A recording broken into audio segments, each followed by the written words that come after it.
Finding those levels, too. Look at that four-punch combination. It's a masterclass right now from Shakur Stevenson. That's what you're seeing. A masterclass. And Shakur meeting them with a straight left hand. Oh, there's a knockdown score with the left hand.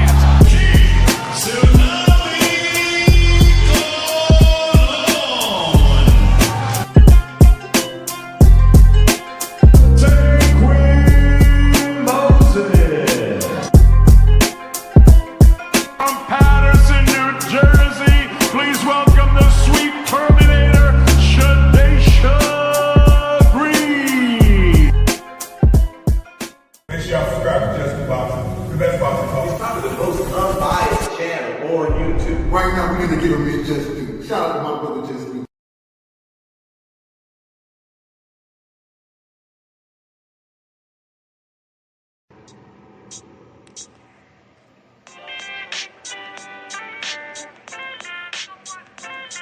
Yo, you know the deal. We back again. We never slacking. Word 'em up. Ladies and guys, whether if you drunk or you high, it's time to pay respects to the illest man alive. If you think you got a point, he'll shrink you down to size. And from there it's downhill like a slinky or a slide. Open your eyes. Got a deep connection with the rise, so you might see them jump in whenever they go live. Peep it. This channel blowing up now, it's not a secret. With tons of exclusive interviews to listen to. Them other channels I hate, but yo, they missing clues. They start narratives, sip the goose and twist the truth. It don't take a rocket scientist to get the proof. Just click the live at 4 p.m. Eastern time. But when you chime in, make sure you keep it kind. But if cowards want to debate, then it's feasting time. My man Jusdueboxing shine busy all the time. Grind 24/7, 365. Videos he might have 365. My rhyme's sick, they make you do a 365. You get a rich if you think you fit to survive. It's Jusdueboxing, time to click the live. Ain't no beginners, if you soft, you ain't down to ride. I crush you, respect too, it's Jusdu. He got the illest boxing show on the internet. The boy been a threat and he ain't even had dinner yet. Word 'em up. Yeah. You know what time it is.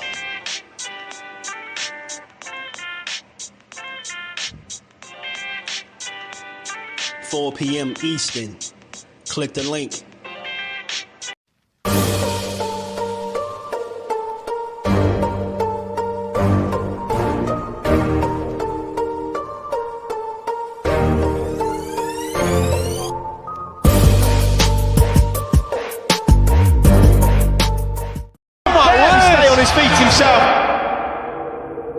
Look at me!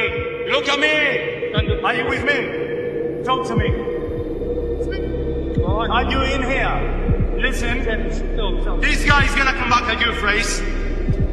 Are you with me? Jay, I'm gonna stop it. No. Alright. Listen, if you don't show me that you fucking switched on, he's gonna come at you.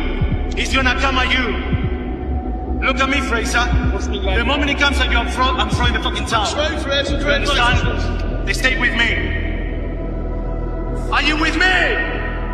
Fraser, I'm gonna throw the towel, okay? No. Are you with me? No. You promise? Listen, Leader Haney is gonna come at you, bro.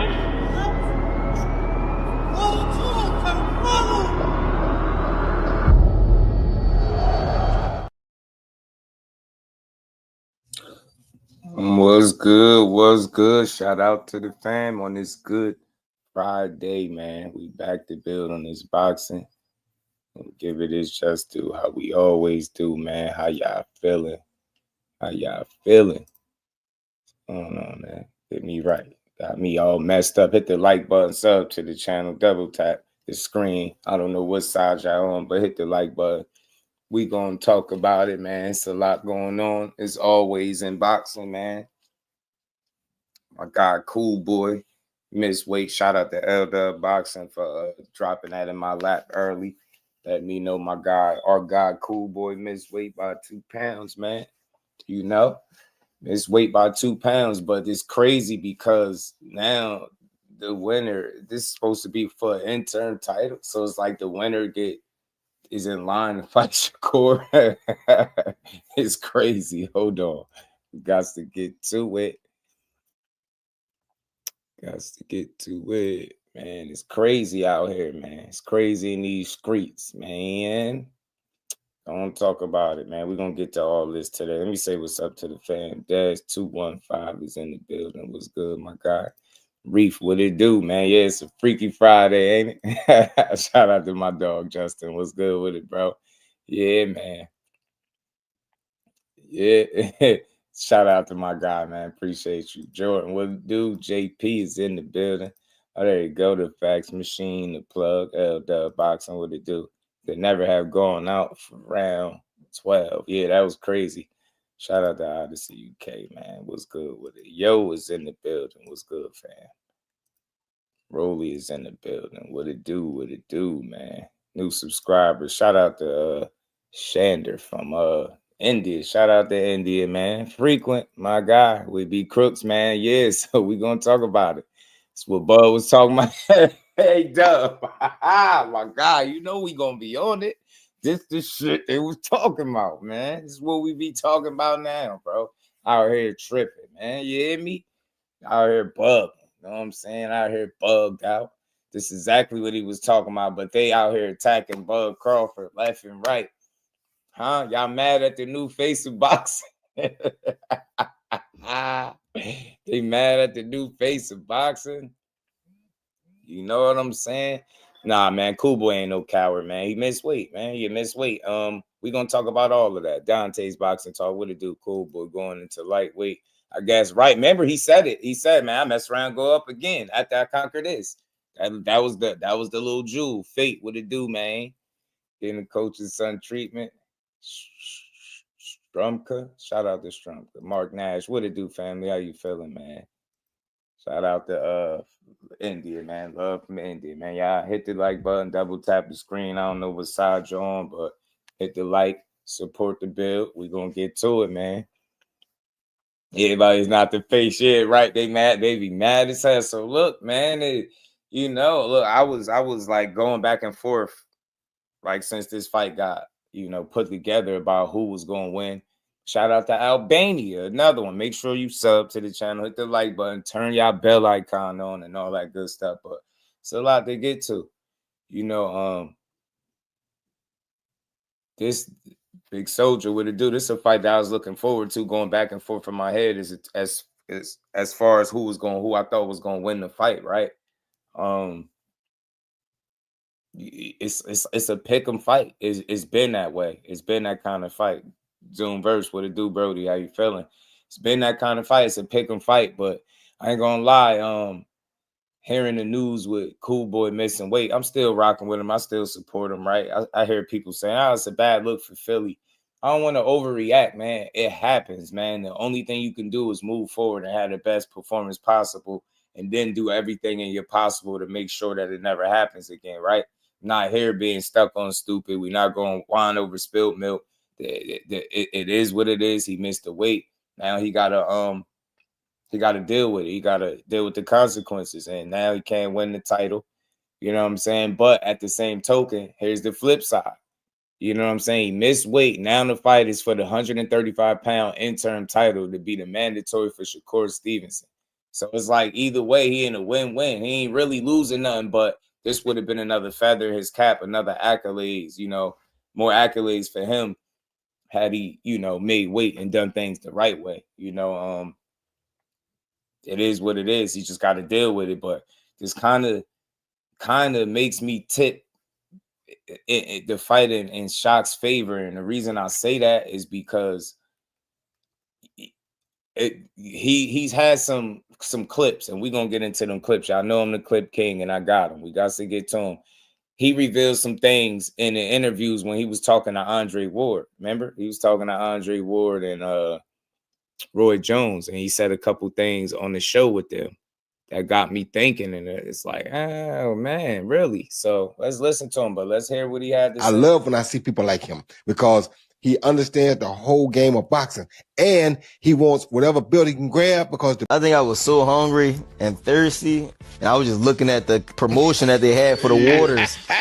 it got to feel good to know I got to cut 4 less than I would have going at 126. People don't realize that every pound feel like life and death when you a fighter trying to make that weight. What? No, you know what's crazy though? My last camp, I think I was so hungry and thirsty. I was mainly thirsty though, to the point where I got on Instagram and I just typed in Evian water, and I was just looking at the promotion that they had for the waters. Just looking at how cold it looked against the screen of the phone. I was just sitting there going, you know it's bad when you go there. It's bad. Like I was looking at pictures of food and I was eating my little breakfast and just imagining it was that.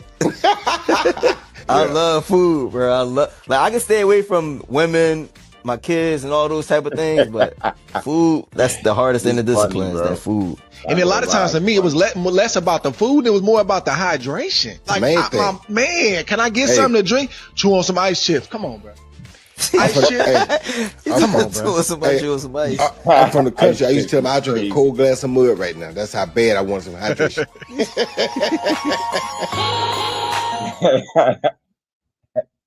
Roy crazy. Roy say he'd drink a cold glass of mud. I ain't never heard that one before. Cold glass of mud is crazy, Roy. Damn. Five G's, what it do, fam? How you feeling?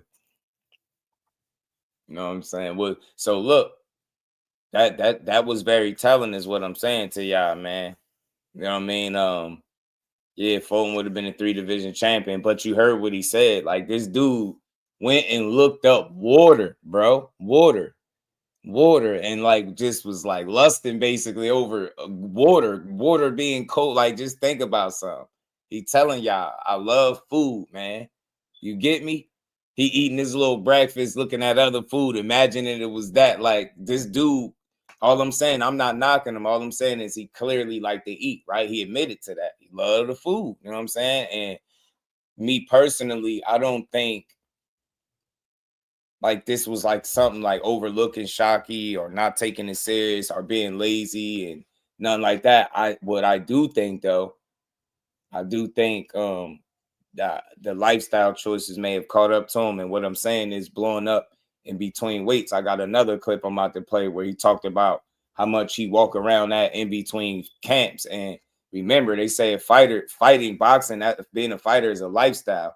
You get what I'm saying? You stay ready so you don't have to get ready, right? You all year round. Not everybody's able to do that. You get what I'm saying? But this is a guy that he enjoys himself. He had fun on the offs, you know, in between camps when he ain't got a fight lined up. And to me, I've always like kind of felt like that's something that could catch up to you. Like bad habits catch up to you when you least expect it, right? And it's crazy because he's going up a division, but it's still some kind of issue. You get what I'm saying? It's crazy. So I don't know, man. This could have tipped the fight in the other direction, man. But here go the other clip with him talking about it. The weight. I love when I see people like him because he understands the whole game of boxing, and he wants whatever belt he can grab because the belt symbolizes what? You the man of the weight class. You get kind of big in between fights. I ain't trying to expose what you doing in between, but you kind of get stout, my boy. You look different in between fights versus when you fighting. Do I got that right? No, yeah, correct. You be enjoying yourself a little bit. Your body like the hydration and a lot of it. A lot of it. I love to eat. At least give me a neighborhood of where you like to live in between fights. 160s. Okay. So you a middleweight? Yeah. Basically. You a part-time middleweight and then a full-fledged 126, 130. I love when I see people like him because he understands the whole game of boxing, and he wants whatever belt he can grab because the belt symbolizes what? You the man of the weight class. You understand me? Mm-hmm. So I love this, and the fact that he's willing to come down to wherever he got to come down to. I used to tell people back in the day, my homeboy, the first one ever beat Costa Zoo was Vince Phillips. Too. Vince Phillips was fighting at 140. Vince Phillips used to walk around at 185. This ain't what somebody told me. This is what I saw myself. And every time he would make 140. So I applaud you for being old school. I applaud you for always wanting any belt you can get your hands on too. That's my era. That's my era. I'm an old head now. There it is. I grew up in the right era. There it is. man. And look, man, that's what it is, man. But you know, I'm the clip king for a reason, man. I make it make sense, make it come full circle. So for me, the reason I play those clips because you can hear it right from the horse's mouth. I don't have to come up with these exaggerated as talking points and narratives as to why he may or may not have missed weight, right? I think it's obvious. I think it's clear. I think if you somebody that followed his career and you seen him in between fights, you seen him look chubby in the face, big beard and all that. You seen him look a little heavy in the midsection. You've seen this before, right? And I'm not knocking him, right? But I just think living that way and allowing yourself to blow up. Think about it. This is a dude that was fighting at 122 pounds. 122 pounds, you run around blowing up in the 160 range. You heavier than the middleweight. He said 160s, and then he smiled, so he didn't really want to tell him. It could have been the high 160s, anything, right? Like that's a lot of weight for a small guy. He's not a tall guy. You ever seen him in person? I have. You know what I'm saying? You ever seen him up close? He's not a big dude, but he pick up weight. He gained weight, right? You know what I'm saying? Shout out to everybody in the chat, man. He gained some weight, so I think that's what caught up to him, and I think that's what led to him just blowing his weight right now. I don't think it's something that he did on purpose. You know, I don't think he was trying to be lazy. I don't think he was trying to cut corners, but I think it was some miscalculations along the way. And I think it's one of those situations where bad habits catch up to you. You get what I'm saying? Kyle Cool it, blessings, family. How you feeling, bro? That's it. Didn't learn from Broner. I don't know. I mean, I guess sometimes you got to be put in situations to learn, right? Tunnel vision. So for me, it'll be what can he learn from this and how will he respond? Will he respond accordingly from this situation moving forward, right? That's what I would love to see from him. You know what I'm saying? Is it possible for you to really learn a lesson? You know what I'm saying? Yeah, man. I got him going. I got him flowing both ways, Reef, man. We're gonna try to rock out as long as we could like this. And hopefully that fixed the issue with people finding the live streams, man. We had a good live yesterday. We're gonna have another one today, man. Y'all know how we do. But yeah, man, shout out to L-Dub because he was the first one to let me know this. Made a short video. Y'all make sure y'all go check out the short videos too, man. Is that my guy, Big Dog Willie? What's good with it, bro? How you feeling, man? Bad habits get your career cut short. Yeah, absolutely. Tunnel vision. I think it's just one of those things where you got to learn. You see how honest he was with them, but even them as fighters, they respected it because it take an extreme amount of discipline to pick up as much weight as he was picking up and then lose all that weight and then go in there and actually fight and be sharp as hell. So it's crazy that he's been doing this all his career, or you would assume for the better part of his career, and it just now catching up to him. But what I think what we seeing, y'all, is, again, you get older. You're not getting younger.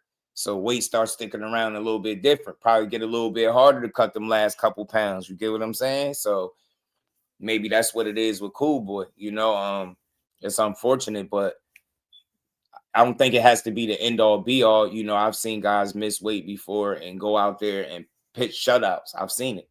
You know what I'm saying? I've seen it. I've seen Core at 130 lose his belts on the scale, both of them. You get me? And I've seen him go out there and beat the hell out of Robson Kinsey-style, right? So Cool Boy Steph, man, the mission got to stay the same, bro. You may have missed weight, but you got to go out there and perform now. Now you really got to go out there and perform.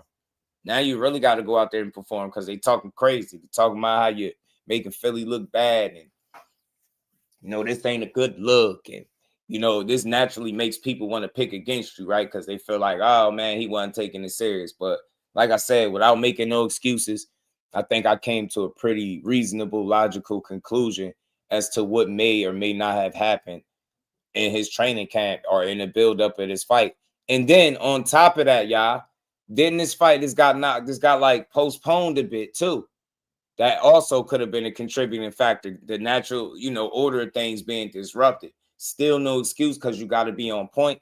But I'm thinking like the way he liked to live and eat mixed with the fact that this fight ain't exactly been 1, 2, 3 in terms of getting it, like, you know, getting it on, right, with them getting in the ring. So maybe that just gave time enough for some mistakes to be made, if y'all get what I'm saying. And that's how I look at it, bro, because look, throughout his career, man, he's been a constant professional despite blowing up in between fights.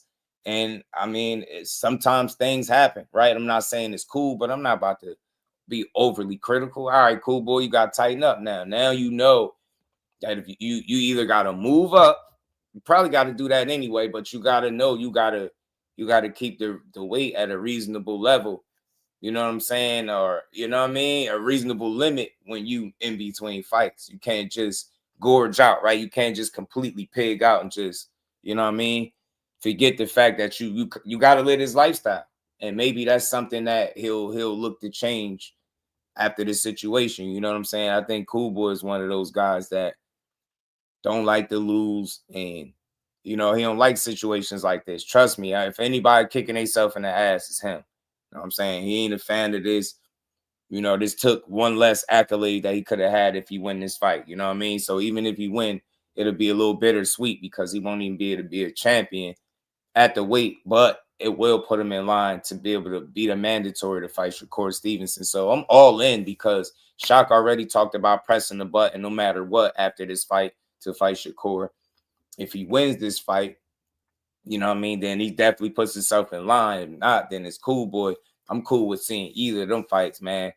Boxing is shaping out to be pretty good, man. It's pretty good. It's some bad with it, some ugly with it, but it's some real good action, some good activity, man. Some good fights coming out of these situations, bro. So I'm amped to see it, bro. Yeah, they said Shaq don't eat nothing anyway. I think he vegan. Damn, cheesesteaks turned Scooter into moped. Turned him into a moped. Damn, Cal.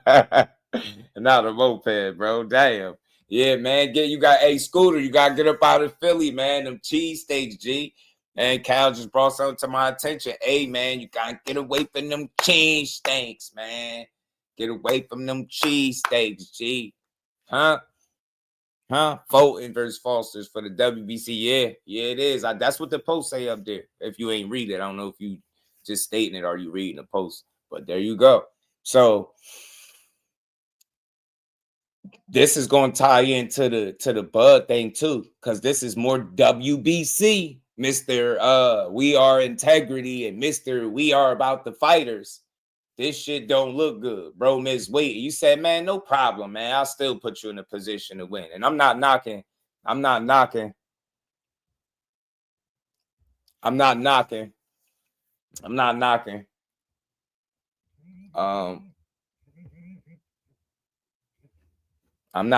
at all. So I heard the commentator in the way in. Yeah, man. See how the WBC moving? This is what Forever G's. This was me and Dub was just saying. This is what we talking about. This is what Bud Crawford was talking about. But nah, they want to be mad at Bud. Everybody hates Bud. You get what I'm saying? Why y'all mad at Bud? You look at this. Prime example. Don't y'all out here fighting for the WBC like he ran off on the plug. Delahoya, Eddie Hearn, because y'all had some stuff to say. We're going to get into them videos too. But Shock has some positive things to say about the WBC. Matter of fact, let me play the little clip. WBC belt title, right? With yesterday's news, Crawford declining to pay that $300,000 and he was stripped. What are your overall thoughts on sanctioning fees, the WBC, and will you continue to pay those fees? For me, Crawford, my boy, that's my guy, man. But when it comes down to the belt, I always looked up to the WBC and winning these titles. You know, we got Sugar Ray Leonard, all these guys fought for him. And if we got to, do it, pay a little fee, which I know where to go to. You know, it goes to the former fighters that need help and certain stuff like that. I'm willing to help, but this belt changed my life, so, I'm going to always represent them in the right way. And look, man, I know some people that's not Shock going against Crawford. That's Shock being his own man. He's strictly talking about his dealings and feelings and thoughts towards the WBC. And that's he represent that sanctioning body as a legit champion. He said it changed his life because I'm pretty sure it opened doors for him. But got to keep in mind, him and Bud Crawford traveled much different paths, and respect to both of them because they both got it out the mud, right? And they wasn't giving nothing, right? So at the end of the day, respect the Shock's situation is different. You know what I mean? He had to fight tooth and nail for everything he got his foot in the door. managed to get a WBC title. Remember, they took it from him with the first Conceição fight. He had to get it back. That man damn near was ready to cry on camera. You know what I'm saying? Went and got that back. So I'm pretty sure it opened up doors for him. So his positioning is much different than Crawford, whereas Crawford has been the champion since 2014 all the way up until now, 2025, right? Undefeated champion at that. And he's at the point where, all right, he's fighting these big, you know, blockbuster type events with the Canelo fight.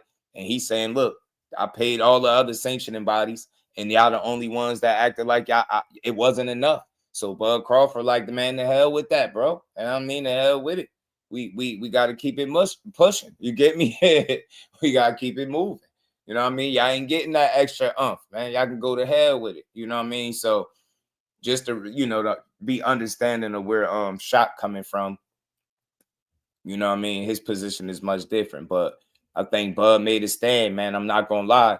If what he's saying is accurate and everybody else been paid the same thing and they just wanted more money, I'm not going to hold you. It sounded a little bit like extortion. I'm not going to lie. It sound like they tried to just say, yeah, you know what? Just because you may or may not have made around $40 or $50 million, then yeah, we need this, right? That's what it sound like. Sound like that's what they guesstimated what they felt like his purse was, and then they made a number based off that. And from what I understand, that ain't the way to go, right? They supposed to base it off of what you got paid, but for whatever reason, whatever he got paid is information that they don't have, because he said around 40 or 50 million, so he don't know. So I don't know, man. I'm not siding with them. If you really with the fighters, then you got to be with where Bud Crawford is coming from. How are we arguing for the sanctioning bodies that we've been saying for years and years is crooks? Remember, the WBC ain't been shit, right? This is the same WBC that let Canelo do what he want. The same WBC that everybody complain about, right? But when it's a fighter that you don't like, oh, that's different. Oh, that was different. It's different now. Now it's different.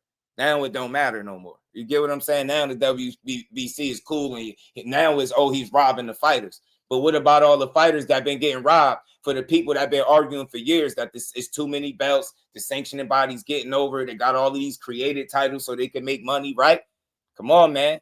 Gotta make it make some sense. So at the end of the day, man, I understand where Shaka's coming from, because he's strictly coming from his position, his stance, and his relationship with the WBC, and he has a positive one, because in his own words, it changed his life, and you can understand and respect where he's coming from. But Bud been in the game way longer. He had to tail end, and he like, man, hold up, just because they reporting that I made X amount of millions don't mean y'all about to, you know, extort me or wring me dry. You get what I'm saying? Y'all not about to get more than what you deserve, more than what you're supposed to get, when I'm the one in there taking the chances. So I ain't mad at it, bro. I'm not mad at it. You know what I'm saying? And again, Earl Spence spoke about this shit too. You heard Floyd speak about it. You heard Andre Ward speak about it. Guys be speaking on this situation, man. Bud just flipped him the double bird and said, hey, take your belt. Bro, if you got a problem with the money that was paid, take this belt and be done with it. You know what I'm saying? Wasn't fighting for this shit at 68 to get no way. You feel me? You know what I'm saying? So what is the reason WBC deserves more money? That's what Bud is saying. That's where Bud is coming from. You know what I'm saying? Yeah, he said F them belts then. Yo, if it's like that, you know what I'm saying? If his belts are $300K extra, he like, man, here, y'all had them belts back then, G. Bud said, take them damn belts. You know what I'm saying? You hear me? You feel me? Are the fighters. There was a decision that he took, a decision that the WBC took, but in no ways there's any feelings other than wishing him success, and may God bless him inside and outside the ring. And I like the idea of us signing this beautiful signal. We're going to leave this at the entrance, and anybody who wishes to sign or wish good luck to this gentleman, please do. And it's with sincerity that we do wish him, as all boxers, the best of luck. Tim Bradley has something to say. I meant to play it yesterday, but I didn't get to it. But we're going to get to it now. Hit that like button, sub to the channel. Support the grind. Let's Yo, Tim Desert Storm Bradley, you already know the damn rest. Hey, this Terence Crawford is going on. But they all missing it. He missing it too. This ain't about no damn WBC. I'm gonna keep the buck with you. Oh, I want y'all to think, man. I told y'all, this the channel to make y'all think. This about Hamza Shiraz. It's about him getting a strap. That's what this is about. Whose guy is that? Who guy is that? Think about it. That's what this is about. It ain't about the money. It's about Hamza Shiraz. It's about Shiraz getting that belt. Yeah, without having to go through Crawford. That's what this is about. Oh, think about it. Anyways, that's my time. Tim Desert Storm Bradley, you already know the damn rest, and I'm out. Out to Tim Bradley. And look, I know why he would say that. I understand. Johnny Blaze, what it do? Sensei great. Nah, but I doubt if it was really going to be no rematch, man. I don't know who really seen Canelo rematching that dude. I know they was talking about it, but I doubt it, man. I doubt it. I would have loved to see if he would have really been willing to go in there and lose to him again. Like he's never rematched somebody he lost to, right? Officially, right? So I don't even think that's something he want to do, especially when they on record coming out saying they already always avoided this style. But back to what Tim was saying, I understand the angle because of Hamza Shiraz being Turkey's guy and him being in 68 now and above vacate the titles or don't have the titles and they order Hamza Shiraz and Christian and Billy. There you go, right? He gets the opportunity to fight for a title. But the only issue with that is Bud Crawford already stated that he wasn't fighting again at 68. Said he wasn't fighting nobody else at 68. And then didn't Bernie already come out and say that Bud said something about 100 million or something if they want him back in there with Canelo again. So I don't know if we was really gonna get that rematch again. Despite the reports, man. Like they could report anything and that shit could change from now and tomorrow, right? Or next week or whenever. But he already stated he wasn't fighting no more at 68. Now, things could change, obviously, when you got an offer or opportunity on the table for you with a lot of money and a lot of M's attached to it. I get it, but I'm just going off of what Bud Crawford said out of his mouth. He said he wasn't fighting for the belts anyway. Wasn't going to fight no more for him anyway, right? He wasn't fighting at 68, right? It was talks about him going down to 60. Remember, he made the video talking about Johnny back. So, I don't think he was, I don't think he was planning on fighting again at 68. No way. You know what I'm saying? So we got to keep going because Oscar De La Hoya made his little clapback video. You know what I'm saying? Talking about the situation. And he has something to say. He's quote unquote pissed off.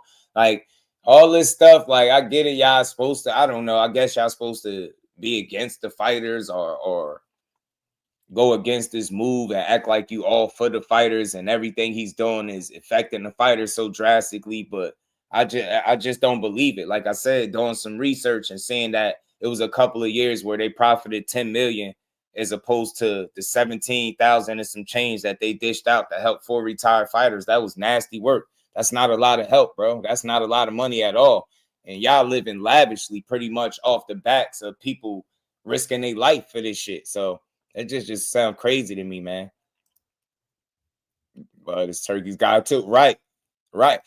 And on top of that, Dub, he kind of said he wasn't going to fight there. So you get what I'm saying? Like, I don't think it's like you saying that the reason he didn't pay the money is so like they could strip him. And like, I don't think he even thought of it that way. He said straight up what it was. Ace, what's good with it? And sometimes we got to just like take it for what it is. He gave an explanation. Yo, everybody got paid the same shit. Y'all wanted more? No, hell no. Slap yourself. Get the hell out of here, boy. You think I am? You get me, bud? Like hell nah.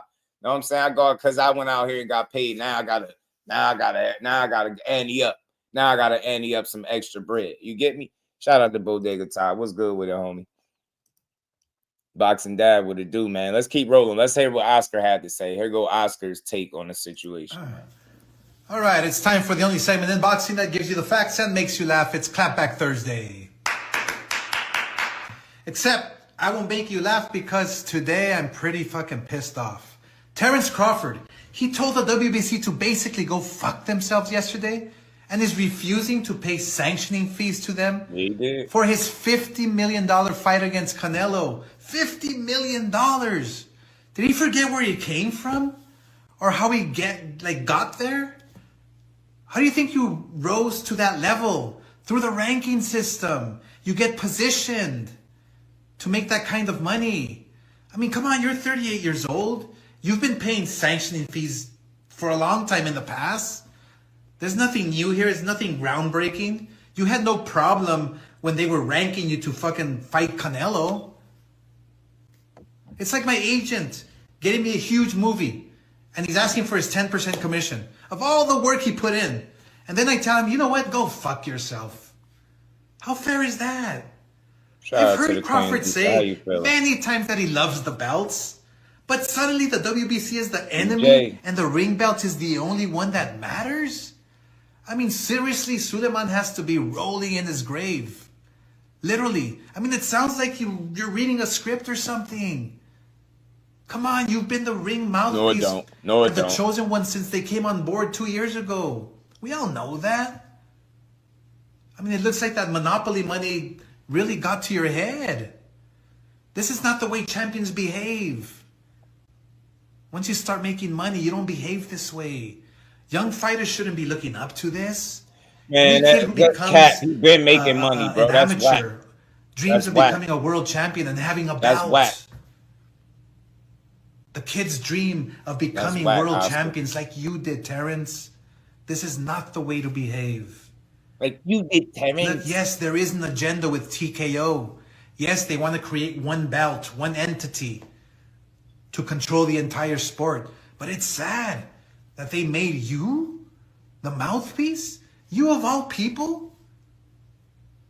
I thought you had integrity. I thought you had respect for boxing and the sport. Nah, he reaching now.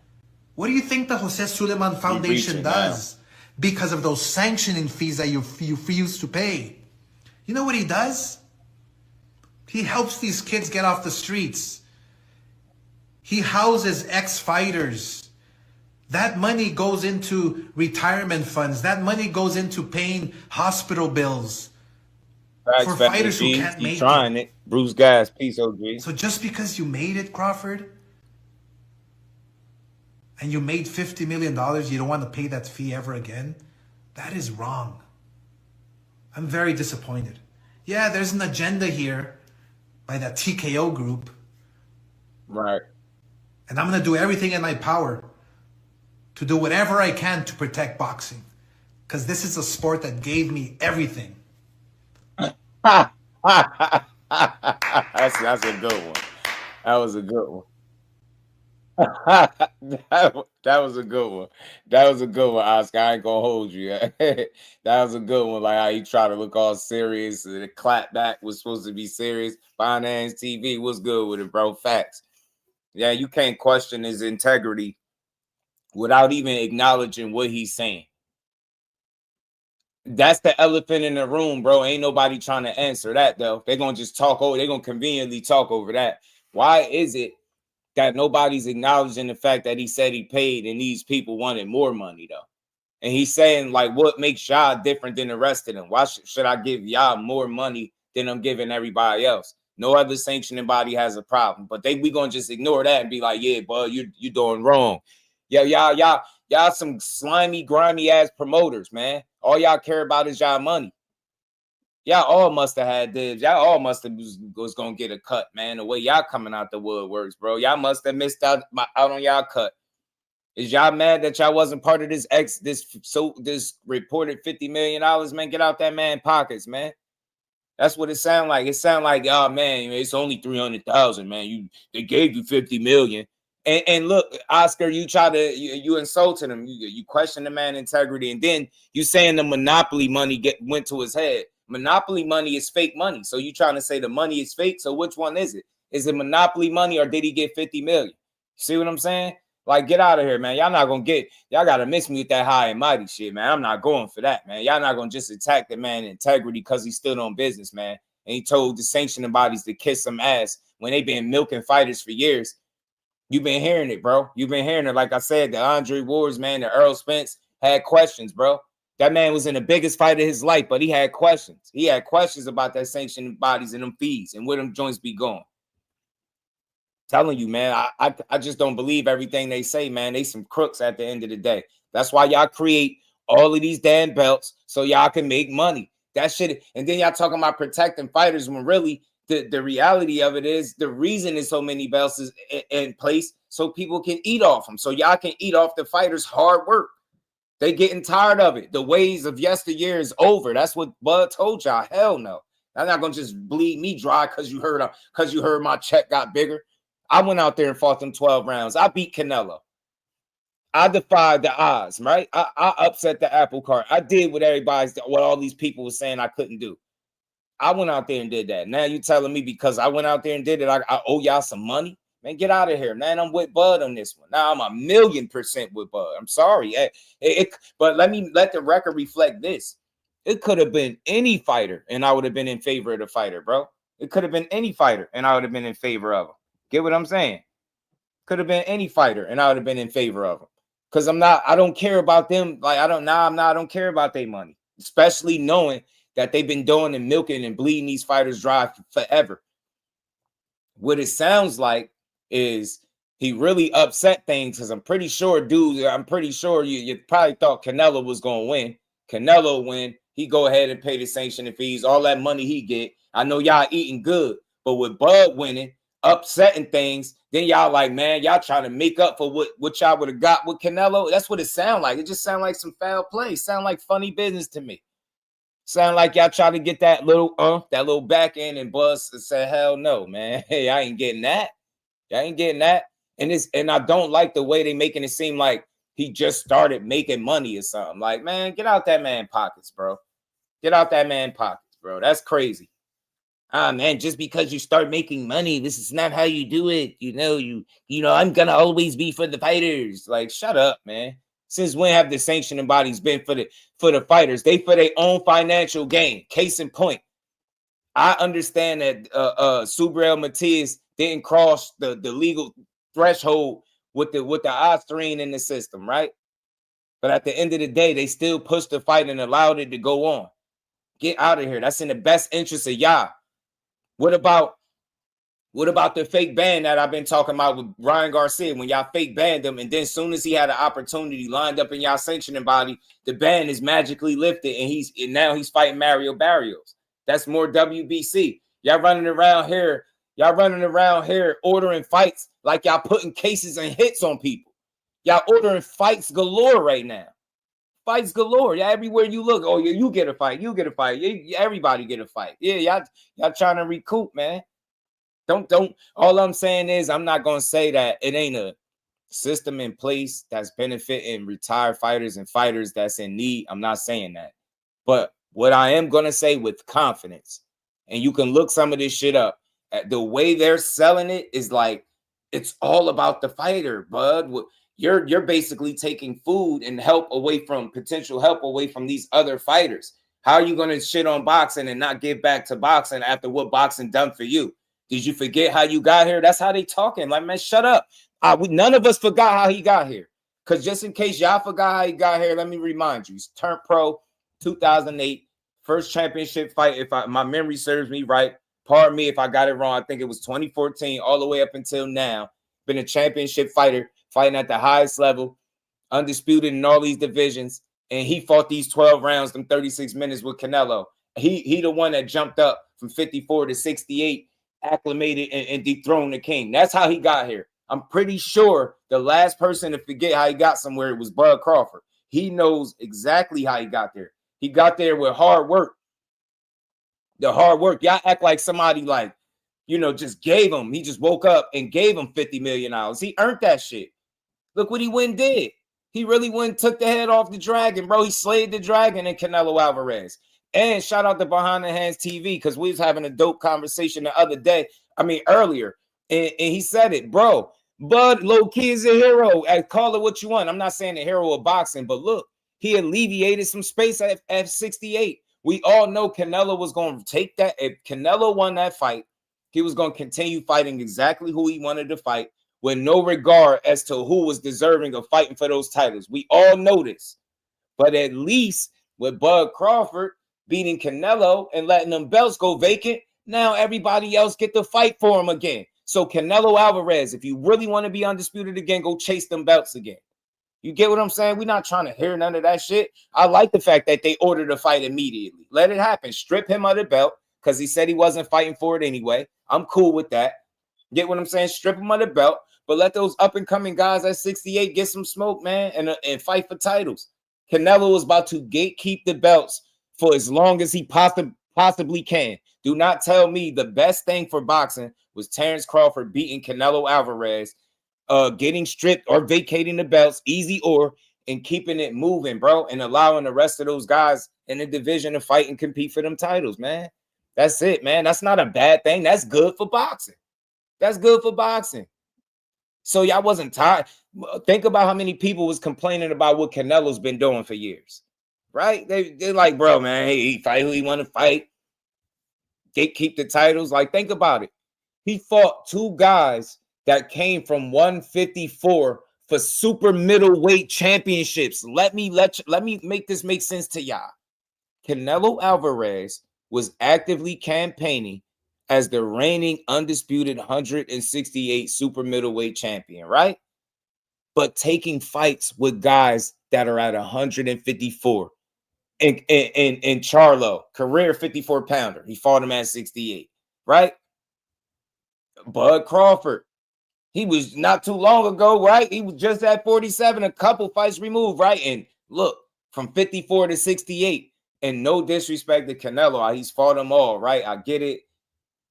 But at the end of the day, we still wanted to see the fights we wanted to see, and we would have never seen them had Canelo Alvarez beat Crawford instead of the other way around. So at the end of the day, it's not all bad. I'm not about to cry over some $300K that they claim that he owed him. I'm not going for that. Like, you get what I'm saying? At the end of the day, he won. He earned his bread, and he lived to fight another day, man. Hey, he ain't got it. He could retire at the top of his game. Shout out to my boxing mom, Miss Barbara D is in the building. Appreciate you as always, man. Much love. How you feeling?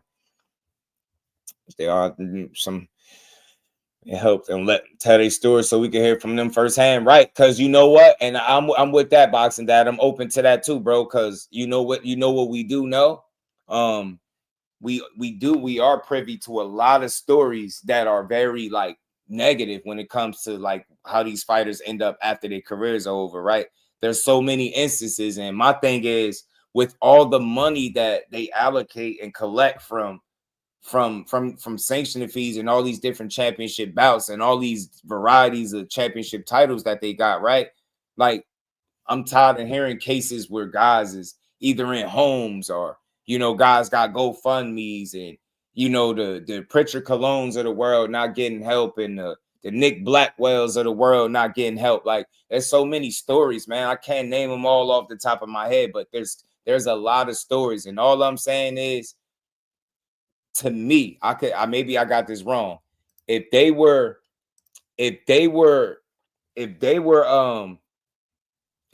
spending the money the way they said they was, right? If they were you know, sending money off and like just focusing on primarily the fighters, I think we would hear far less of these stories, is what I'm saying. Now, I could have it wrong, but I'm telling you, I did a little bit of homework and seen that a couple of the years they profited $10 million and gave out less than $20,000 to the fighters, 17 and some change to be exact.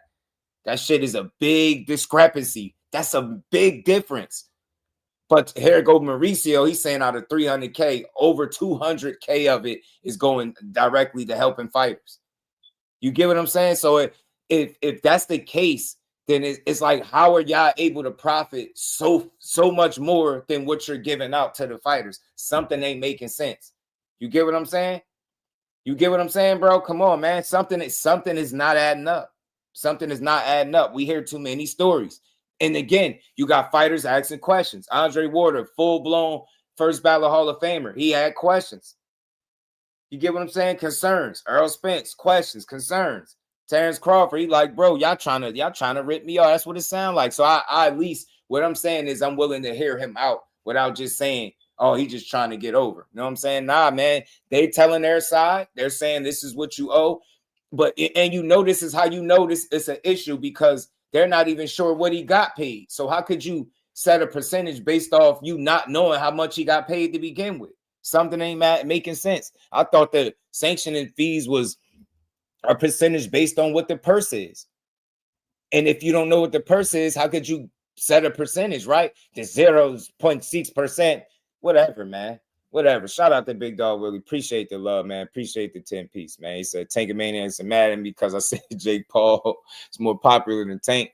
Tank Maniacs said if it wasn't for Tank, no one would know who Jake Paul is in boxing. 2025 has been kind to the Tank Maniacs. Big Dog, man, my bad. I just seen that, man. Pardon me. I did not see it. How, I don't know. Much love to my homie Big Dog Willie, man. Appreciate you. And we ain't never got a box again. Well, Right. well. I already been getting these back, but now it's time for you to get your Jusdu. Shout out to Big Dog Willie. Yeah, man. We going vertical and horizontal, yo. Just so y'all know. So we got people on both sides, man. We got over 40 people in here. Hit the like button. Sub to the channel. We gonna keep building, y'all. He's stupid. But yeah, let's keep going, man. So yeah, I don't know, man. This situation is something that I told y'all in advance when I first heard about it, when it first got announced that this would happen, that they was gonna drag it and people was gonna be mad at Crawford, like he took money out of their pocket. You get what I'm saying? Like I've heard some of the same people that I hear have an issue with Crawford are people that I heard complain about sanctioning bodies, are people that I know for a fact when Errol Spence had questions, they was in support of that. Now it's like Bud went a step farther past the questions and he says, you know what? Nah, man, y'all not extorting me. Y'all not about to bleed me dry. Y'all not the minute I get a big y'all hear I'm making real bank or a crazy bag. Now y'all try to get wild with it. You get what I'm saying? Now y'all try to get absurd with y'all split or with y'all percentage that y'all asking for. So look, I'm not in Bud pocket. I'm not trying to be. I'm not in the WBC pocket, but in no way, shape, or form am I about to be mad at them or him for them talking about they ain't getting money when they don't even step in the ring to fight, bro. They don't fight. They don't risk their life. You know what I'm saying? And I heard what they do, how they live with the money that they make from these fighters, man. They say these people live damn good, bro. We gonna keep going, man. I gotta pull up Eddie Hearn had a response to all of this as well, man. So we're gonna get to it, man. Let's see what Edward Hearn had to say. Everybody jumping on Bud. I told you everybody mad at Bud, man.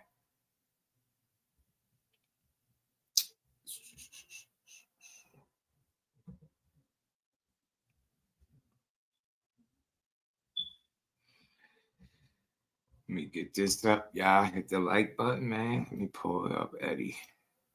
Yeah, Eddie on the jump.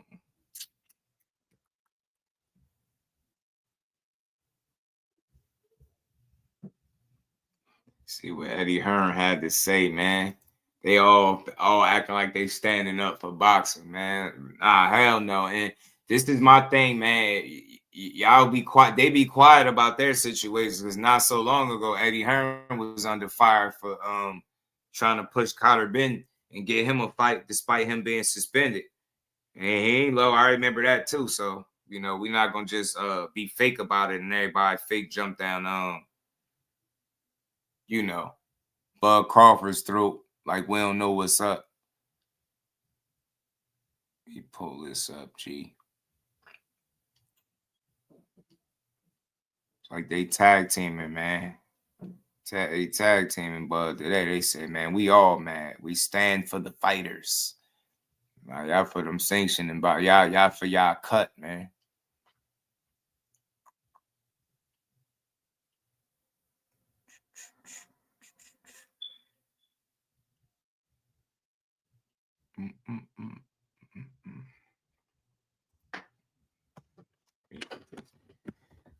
pull this up. Edward Hearn. Let me get this going.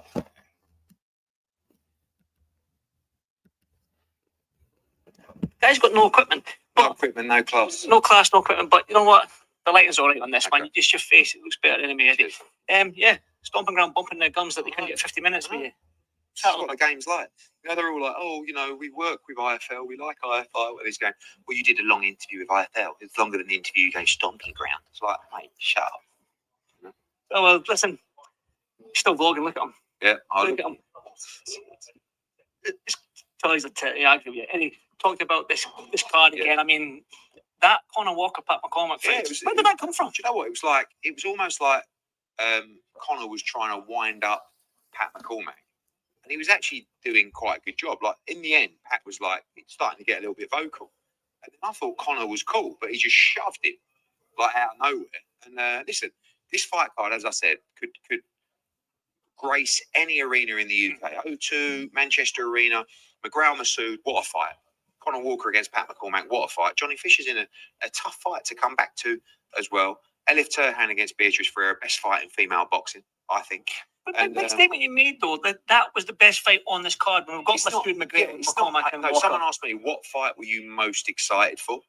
You know, the best fight on this card for me is McGregor against Masood. Yeah. But the one that I just, you know, there's a lot of fights on this card where if I was managing or advising the fighter, I wouldn't have taken.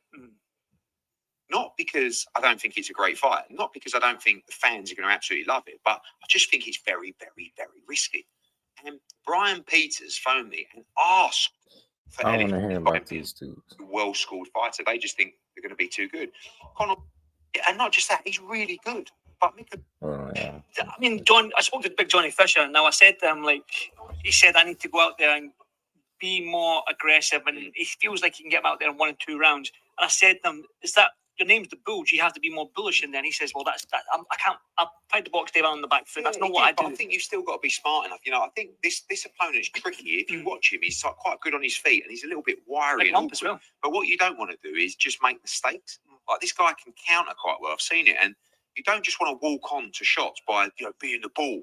You've got to be a little bit smart. But I think the experience that he's got from the Dave Allen fight, and particularly working with Tony Sims as well, I don't think he needs to box off the back foot. But I just think just take your time, break the guy down. Johnny's a big, big puncher. And, you know, I think that experience will really help you. I know he's coming off a defeat, but the pressure's on. And you're fighting a guy who's 7-0, but you heard what he said. Yeah. This win will change my life forever. This is no joke, mate, this game. Dangerous. Especially up with big lumps like that. Banana skin fight for Johnny? What? Banana skin Every fight's a banana skin when you're coming off a defeat and you're in with a belts matter. It doesn't matter to you. But 0.06 or 9. Yeah. Now, what he will say in answer to that is, yeah, but the bill's too much. It's like that beefing. This is a kind of sign of the times with TKO. And Maurizio Suleiman is a legend. But yeah. Thoughts on it? He didn't have pop at Maurizio Suleiman and W.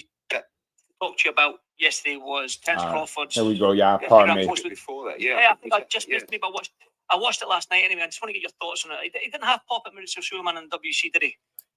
Had a good pop at them. Yeah, I mean, I didn't like it because I don't like to. I mean, Terence is a legend. He's very important to the world of boxing. And Maurizio Suleiman is a legend of the world of boxing in different ways, but also very important. So when you get two big names like that beefing, this is a kind of sign of the times with TKO. You know, Terence is part of that kind of crew. And it's like... Hey, man, am I missing something? Somebody in the chat, let me know. When has Terence Crawford, you know, announced that he's part of TKO? Am I missing something, or are they, like, forcing that? Because that's the second time I heard it. Like, first it was Oscar, then now him. What he did is a little bit like going out. Thanks, Jordan. Having all the best caviar and lobsters, and the bill comes, and you go, I ain't paying that. And you just walk out. Now, you sat down at the table, you wanted to eat all the good stuff. You've got to pay your dues and you've got to pay your bill. Now, what he will say in answer to that is, yeah, but the bill's too much. It's like, no, the rules are their rules. They can actually inflict a 3% sanction fee across your whole purse. What Maurizio's saying is, no, what we did, it actually worked out 0.06 or 9 or whatever it was. But Terence is looking at it going, well, it's 300,000. But it does. You wanted the opportunity to call yourself an undisputed champion, right? That's what was important to you. And the only reason you can do that, the only way you can do it, is to fight for the WBC world title. So if belts don't matter, then surely undisputed doesn't matter to you. But of course it does. Because when you saw him a few hours before displaying his belts, you heard him, I'm undisputed, I'm undisputed, I'm undisputed. And the reason that fight was so important and so historic was that he was going for his third undisputed championship, which, by the way, is incredible. And like, this is, I don't want to have a pop at Terence because that shit sound good, but they act like this shit was just given to him or something. Toya was good, man. Joe was good, man. I get it, but nah, it's not like eating the best caviar and lobster and running out on the bill. It's not like that. Because, see, the problem is this is boxing and you can't play boxing. This shit ain't food. This shit ain't ordering food at a restaurant. I get the analogy how you was trying to, where you was trying to go with it, but nah, man. Hell no. It just don't fit. I'm not rocking with that. This shit ain't food. This ain't caviar and lobster. Now, I mean, this is about money at the end of the day. And like I keep saying, the elephant in the room that they all ignoring is that he's saying he paid money and they wanted more. Why is that the case? That's the part that's sounding crazy. So he's saying 300K, but he's saying he already gave y'all bread, man. So I ain't tripping, man. Keep doing what you doing. Hell, it was a bad example. Lisa, with that damn British accent, man. Caviar and lobster, bro. I'm pretty sure Bud don't even eat no damn caviar, fish eggs, bro. And lobster overrated too. Anyway, I'm sick of them examples. Lobster and steak, like, nah, bro. What it was it was historic because it was undisputed in his third weight class. But it's about Bud being special enough to go up there and do it. Without him making it what it was, like, belts or not, that fight would have been special because of what he had to go through to win it, right? Like jumping up the challenge that he had in front of him. It would have always been special. Yeah, it made it somewhat historic with the belts. Can't deny that. But to me, it make it seem like y'all, I hate the word paying dues. I hate the term paying dues. I hate the word dues. Paying y'all to be great. Think about that.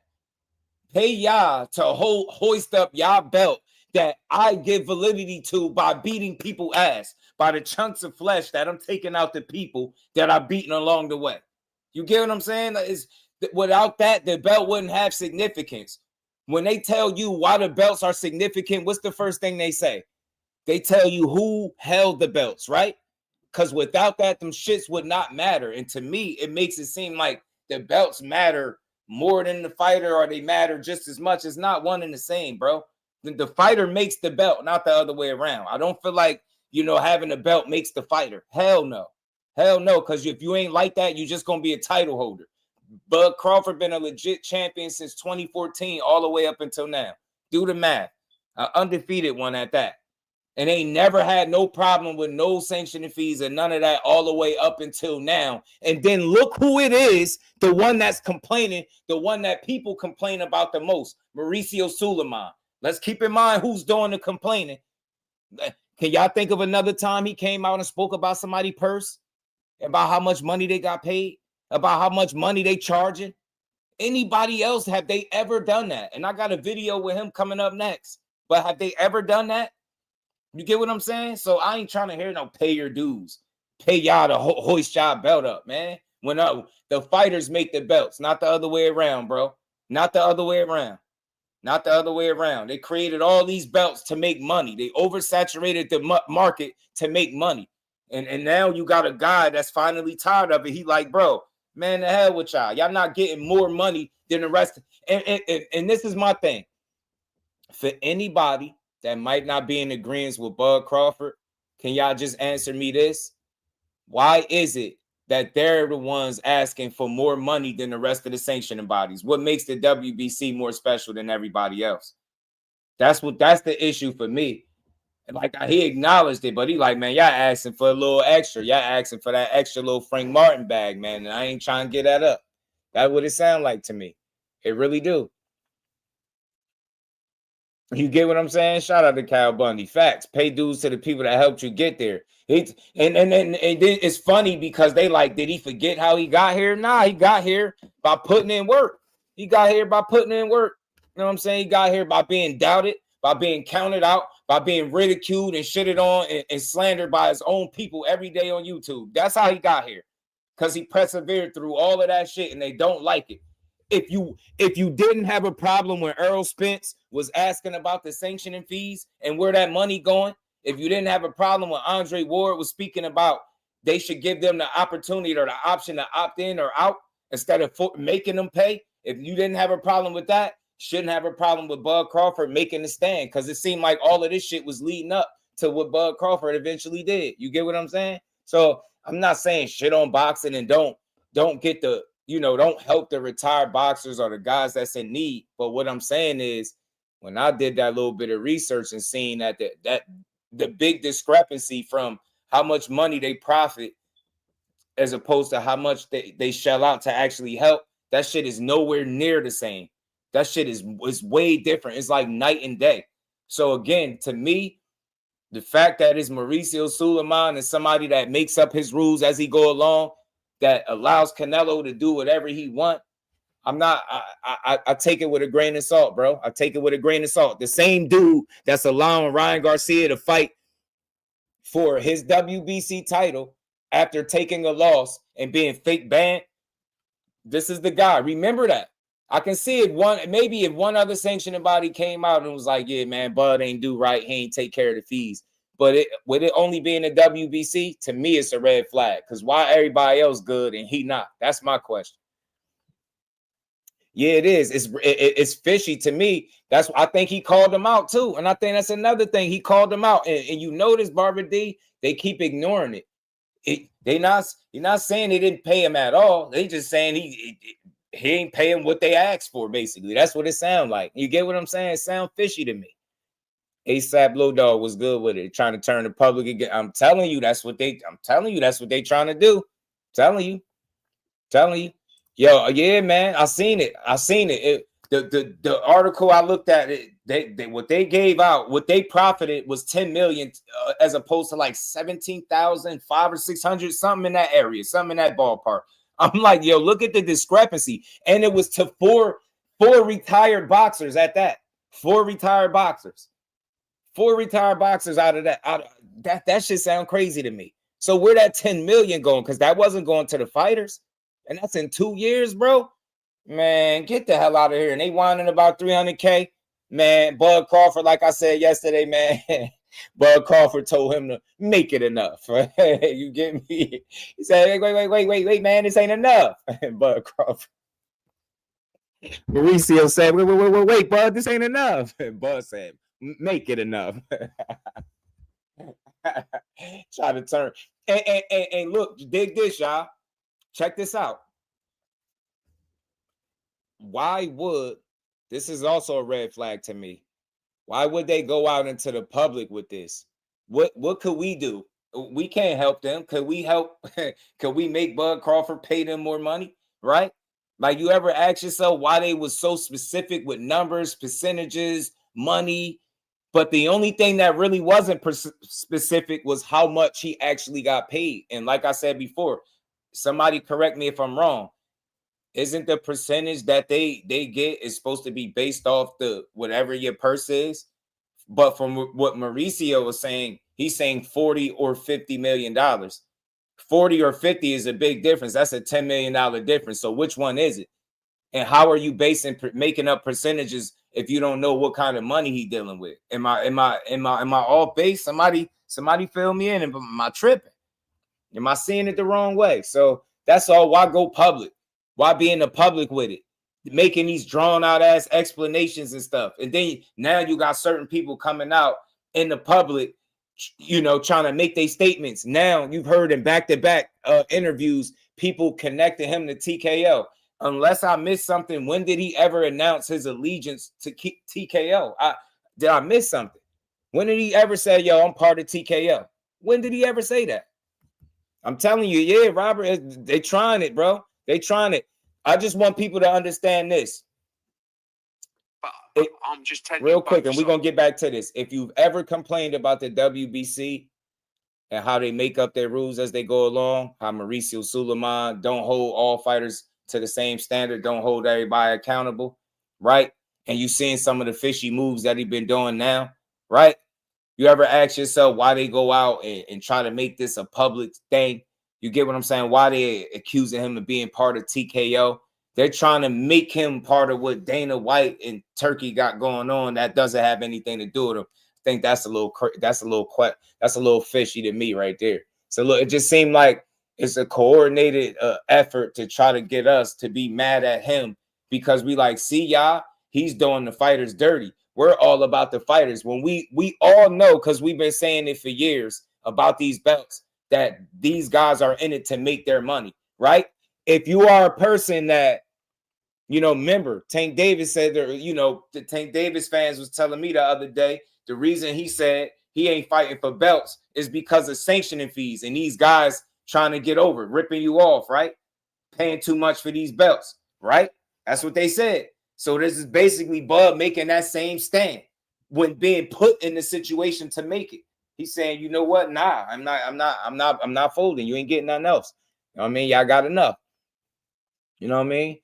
Is don't they know what was what before the fight? That's what I'm saying. But it sounds funny, Barbara D. That's why I said when he was like, when he got, you know, $40 or $50 million, I'm like, hold on, you don't know how much he got. And even Bud his response, Bud was like, yo, you speculate. You don't even know. You don't know what I got. So I just want to get some clarification on that. Like, if anybody know for sure if I'm wrong about that, you know, ain't they, you know, the sanctioning fee percentage, ain't it based off what you're getting paid? You get what I'm saying? Or is it just a standard amount? Because you know what was funny to me too? They made it sound as if they cut him a break, right? Like, well, we only did 0.6%. We could have taxed you 3% for your entire purse. So now you telling me you looking out for Bud. Now you telling me you looking out for him. You just for no reason at all. You can charge more. You could have took more, but you're taking less. The biggest red flag to me, y'all, is the fact that they're trying to make themselves like they're trying to take this high road. Like, man, without this, we can't take care of the fighters. And I hear far too many stories that you know are like depressing to hear. You get what I'm saying? And it's about fighters not being good at the end of their careers. And it's like, with all the money that y'all do get, you would think you would hear less and less of these situations, man. Yeah, they all do. But for me, let me speak for me, right? As long as I've been on YouTube, one of the most the most complaint sanctioning body, like the one that I've heard people make the biggest issue about, is the WBC, right? The green belt is prestigious and all of that. You know, all of these people held the belt, but the way Mauricio Suleiman moves, you get what I'm saying? It takes away from what the belt is, right? You get what I'm saying? It takes away from it, the credibility from it, because he makes shit up as he go along, do what he want.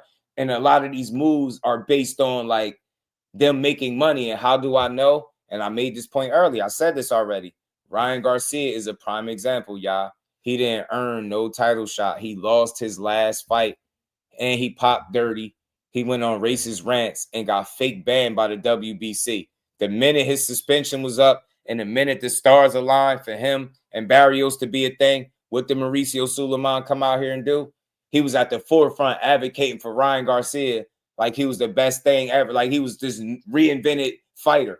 You get what I'm saying? So it's the same guy that's allowing Subriel Matias, after they made all this fuss about the Ostarine that popped up in his system. This is the same WBC that's allowing that fight to continue. You get what I'm saying? So when I see Bud Crawford say, man, I ain't giving y'all no more money, I ain't tripping on it, because they do a lot of questionable things. You get what I'm saying? A1 Hoop Zone, what it do, my brother? See Wood was good with it. Yeah, they've been trying to get Bud. They've been trying to get Bud up out of here, bro. I can't wait till he retire. Tim Layton, what it do? Always different amounts, 50 mil, 15 mil. Which one? That's what I'm saying, Barbara. Do you get me? 15 and 50, a big difference. Even 40 and 50, that's a $10 million difference. Like, and again, when they started being really specific with the numbers, I'm like, hold on, man. Why y'all telling, like, I just feel like it's a different way to deal with it rather than talk about it in the media, right? We can't do nothing about it. Like, y'all better get on the phone. Better get on the phone. Yeah, they make stuff up as they go along. Yeah. I'm telling you. And look, that's something that Floyd was talking about, Barbara D. Andre Ward was on that type of time.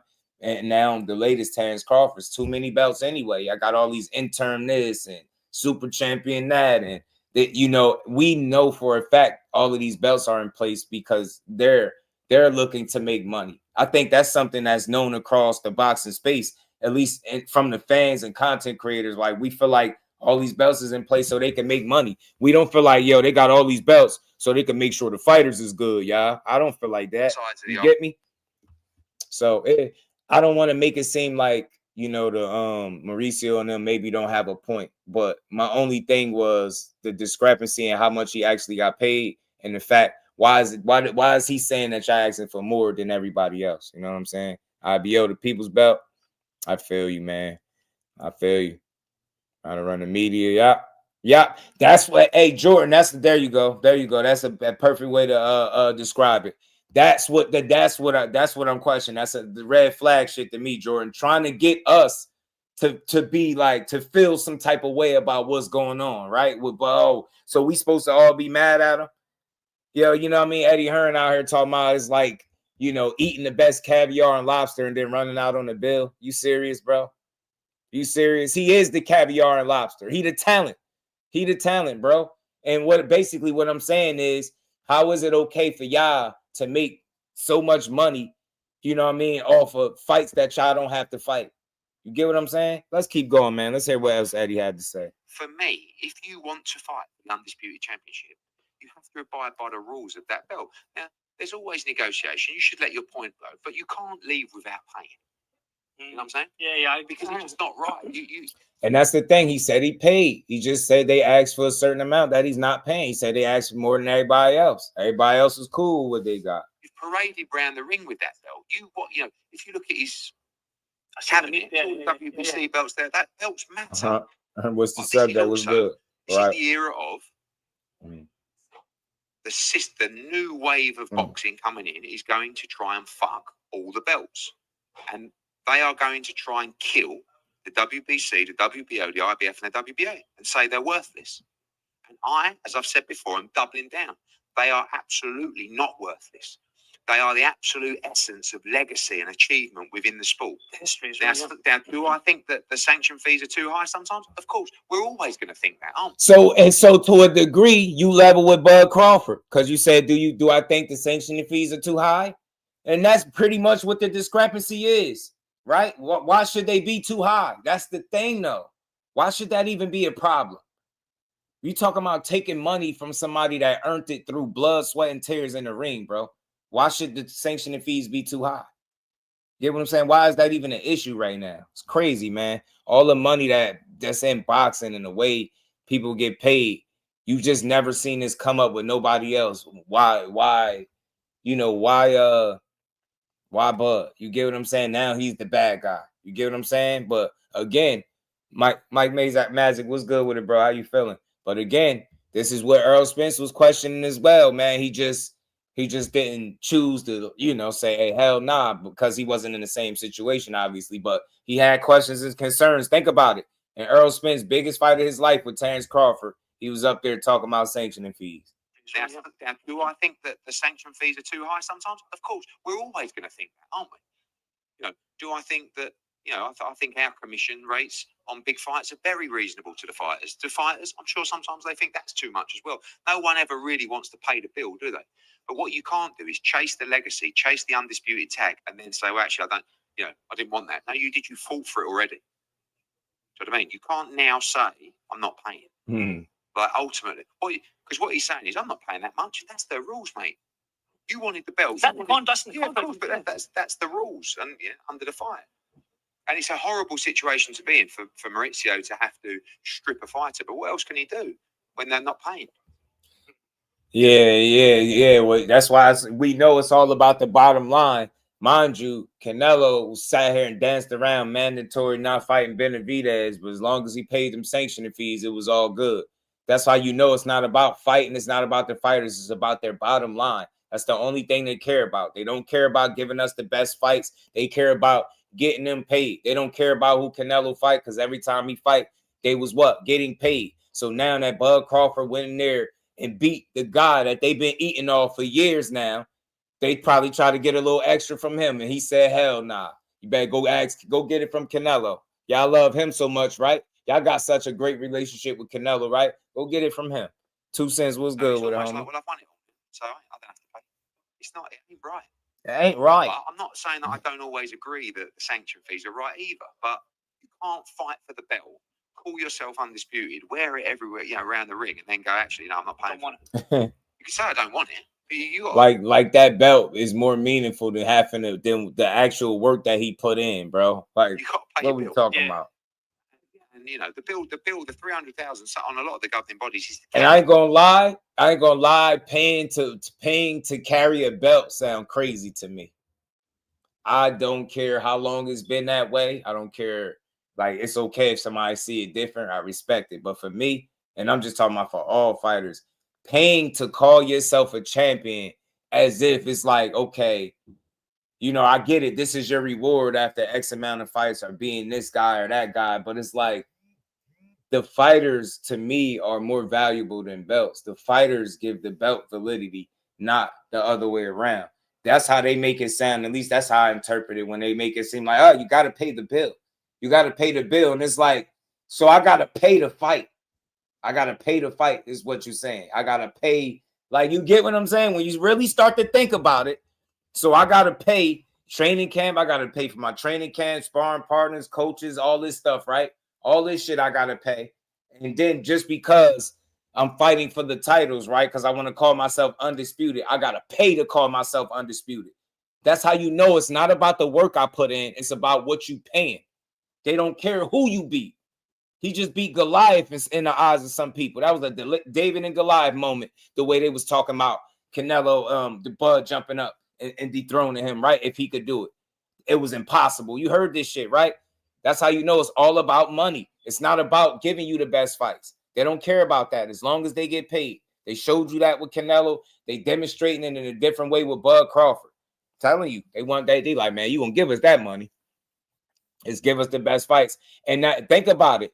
One of the main reasons, Barbara D, why we know these belts are in places so they get paid. It's not in place so all the fighters can get paid and we can help the retired fighters. We know that's not true. That's why they got so many versions of titles, right? Because they know what that shit, they know what they doing. You know what I'm saying? Return champ or any of them belts, super champ.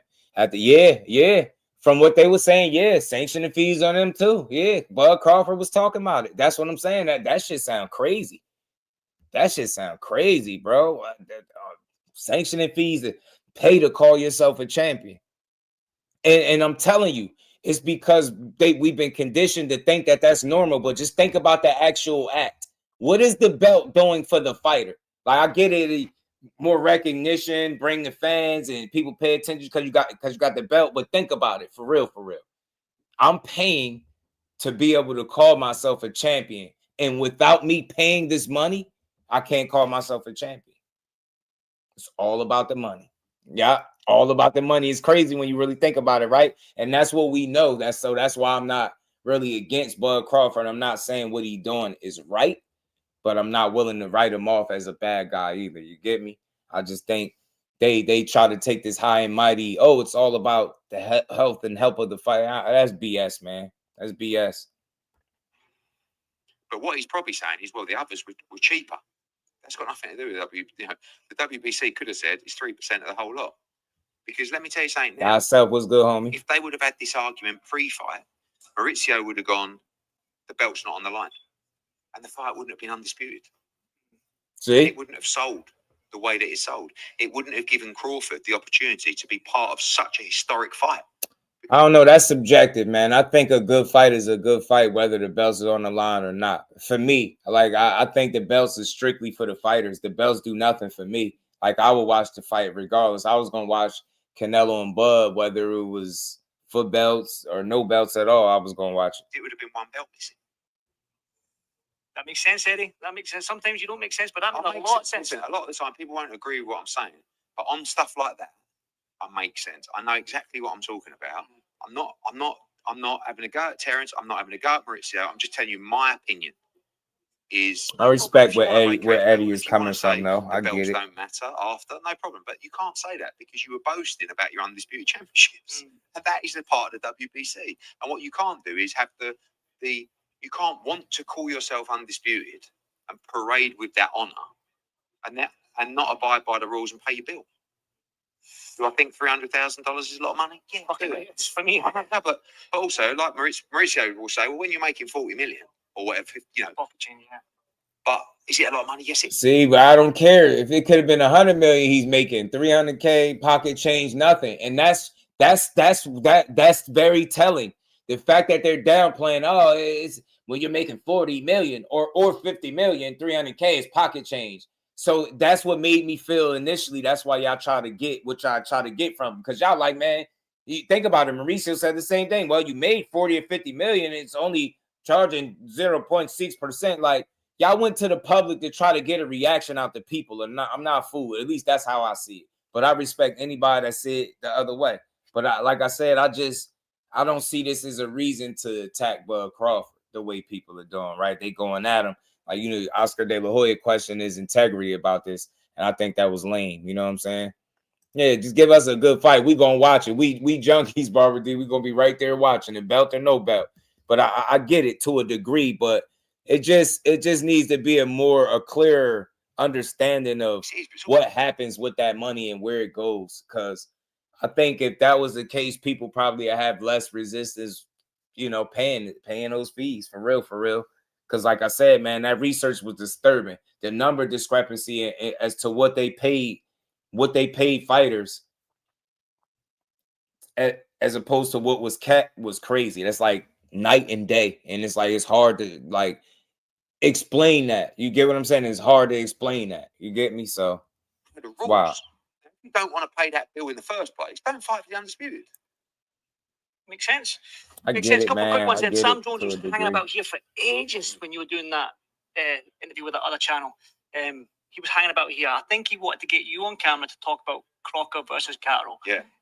He says it makes sense. You go down the IBF rankings. There's only one Shout legitimate out to my fighter baby in girl, the the IBF queen. rankings. Miss Jusdueboxing. How you feeling, baby He'll girl? take money. He'll take a pay cut, whatever he said. I can't quite remember. He'll go to Windsor Park. He'll do whatever he can to make that fight. Does that fight make sense for you? Quite possibly. I mean, look, if we're going to do whoever Lewis Crocker fights next, you know, it's going to be an important fight. And if we can do a fight with a matchroom fighter, maybe. But Lewis Crocker's the champion. He's going to need a lot of money. And that was really the gist of what I wanted y'all to hear from Eddie. So he gave his spill on it, man. Just is what it is. And I got one more thing in regards to that. And I think this was Mauricio. I think this was Mauricio. He said something about not having a pissing contest with Bud or something to that effect. Yeah, that pocket watching. Yeah, and it's like the fact that I feel like matters like that need to be handled behind the scenes. I feel like when you go public, you looking for a reaction from the fans, and you looking to kind of sway public opinion and get people talking about it. And then we get to discussing, is Bud Crawford right or wrong? If he being cheap, if he owe money, right? If he deserves to have fought for the title because they ain't want to pay for it. It's just like it start to become a real attack on his character. And like I said, the question is integrity when this is the only time that it's came up and people are conveniently ignoring what he's saying in terms of how everybody else got paid and they asking for more. And even Eddie Hearn, he's saying, well, they asking for more than everybody else. And Hearn saying that's irrelevant. But that's exactly what Terence Crawford's point is. What makes y'all different from the other sanctioning bodies? What makes it so that y'all able to tax me more money for my hard work than the rest of them? And if you can't come up with a real reason, then I'm pretty sure he like, yo, I'm gonna keep my 300K and y'all can have this green belt back. You get me? It's that simple. Y'all should be able to explain to him why is it that y'all asking for more than everybody else. Don't ignore that he's saying that. Explain it. Don't talk over it. Don't mull over it. Don't downplay it. Don't undermine them. Don't say, oh, well, you made 40 or 50, so it's only 300. I don't want to hear that shit. Nah, bro. I want to know why is it not even across the board?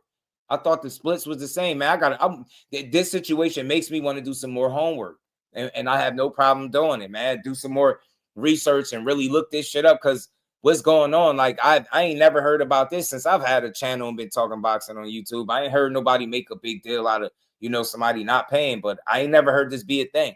But I ain't never expect for them to break it down in numbers and percentages and splits and talking about the person.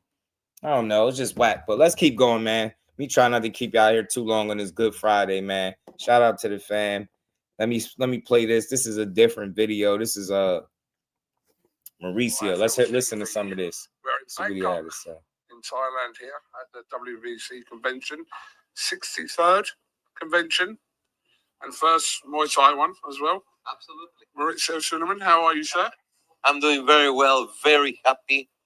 It has been such a unbelievable gathering of boxing members from all over the world making their way all the way to Thailand.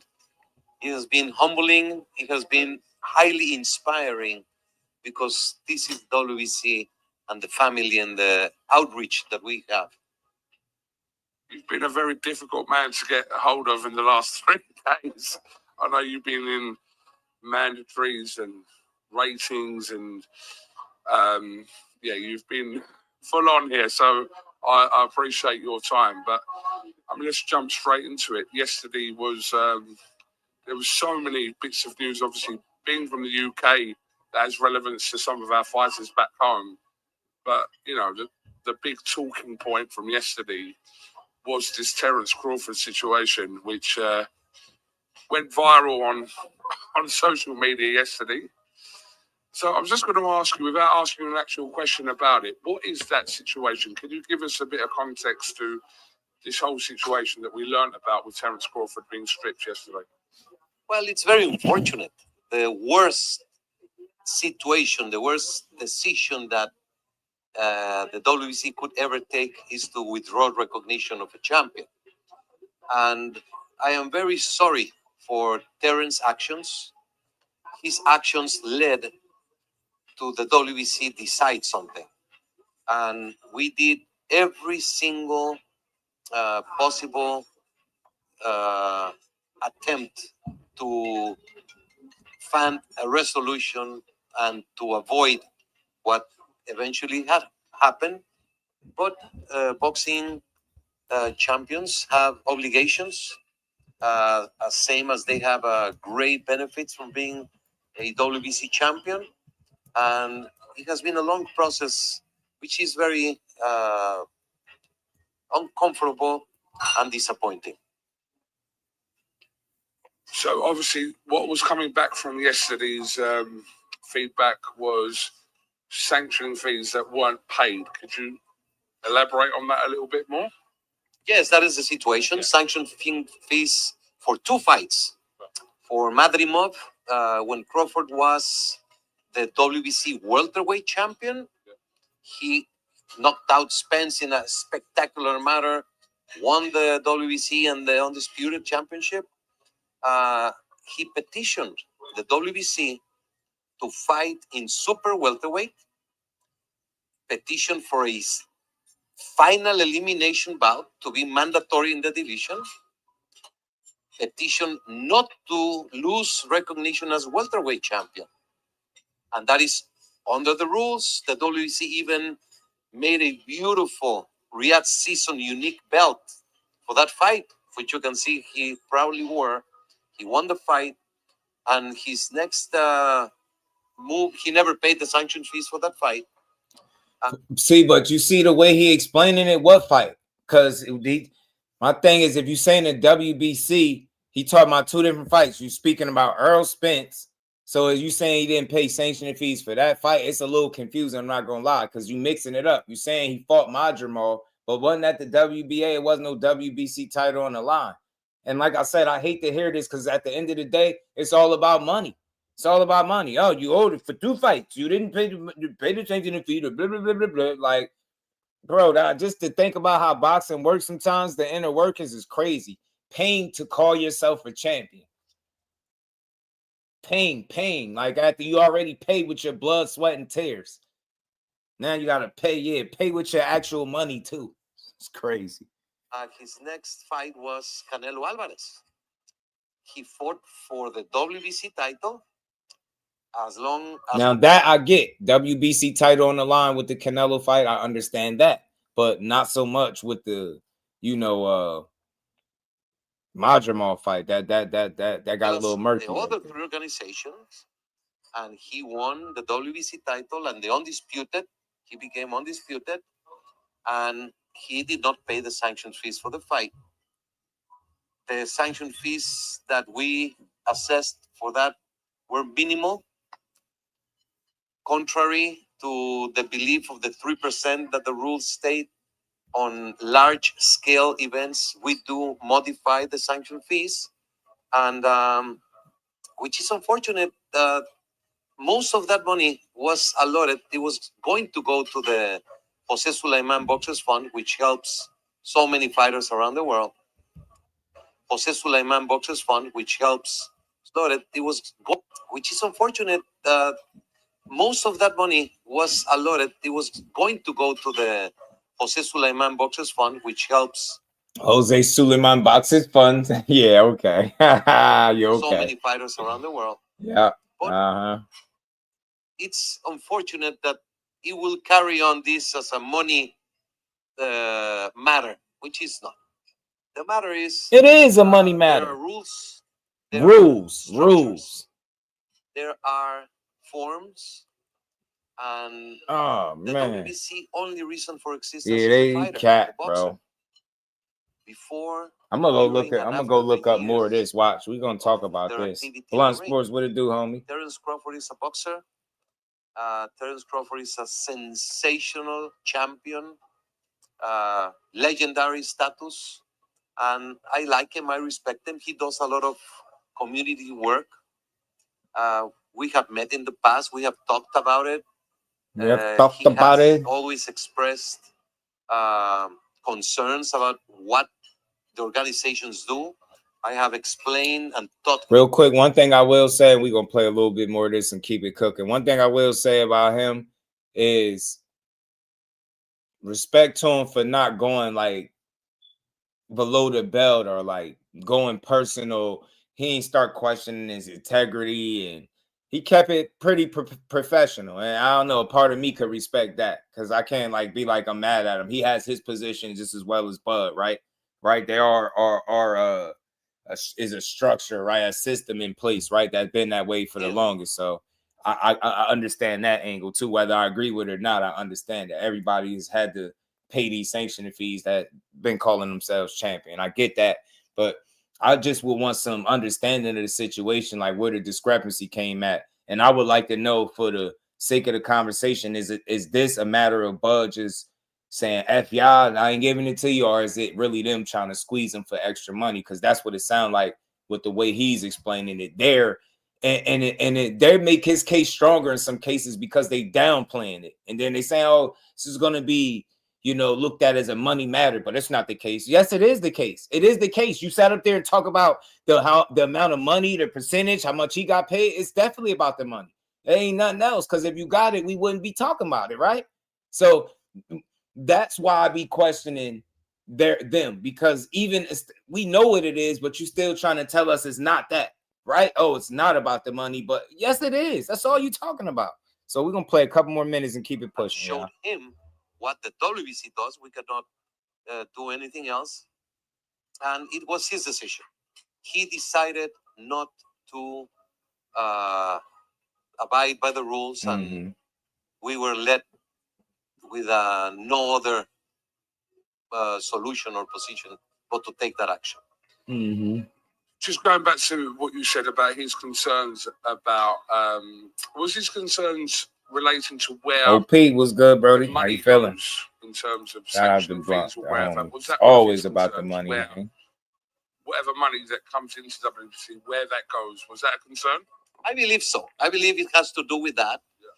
We sat in a suite in Las Vegas. I had a presentation which I presented to him. I said, look, I want you to see what the WBC is all about. Because you as champion, I want you to be proud to be a WBC champion. Yeah, man, facts, bro.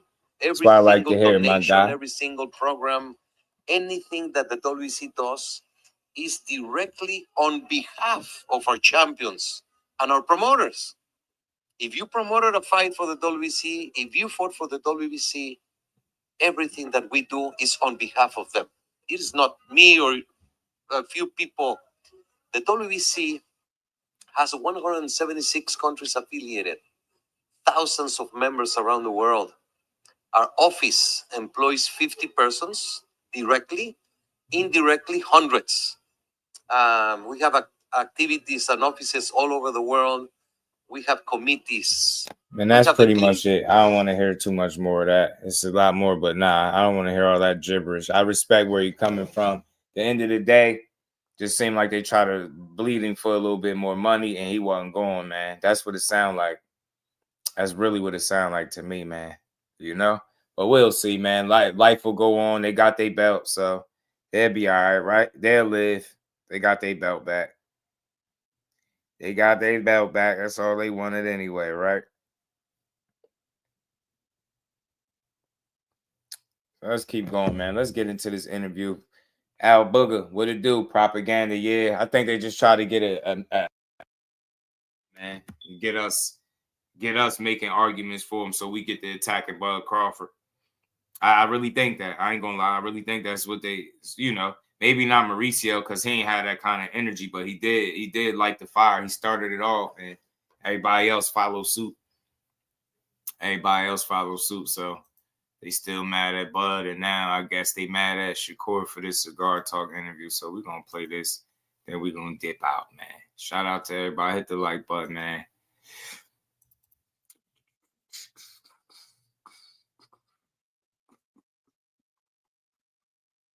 He sat up there and said they're gonna make it a money matter, but that's not it. Yes, it is it, bro. It's all about the manyan, man. All about the manyan, man.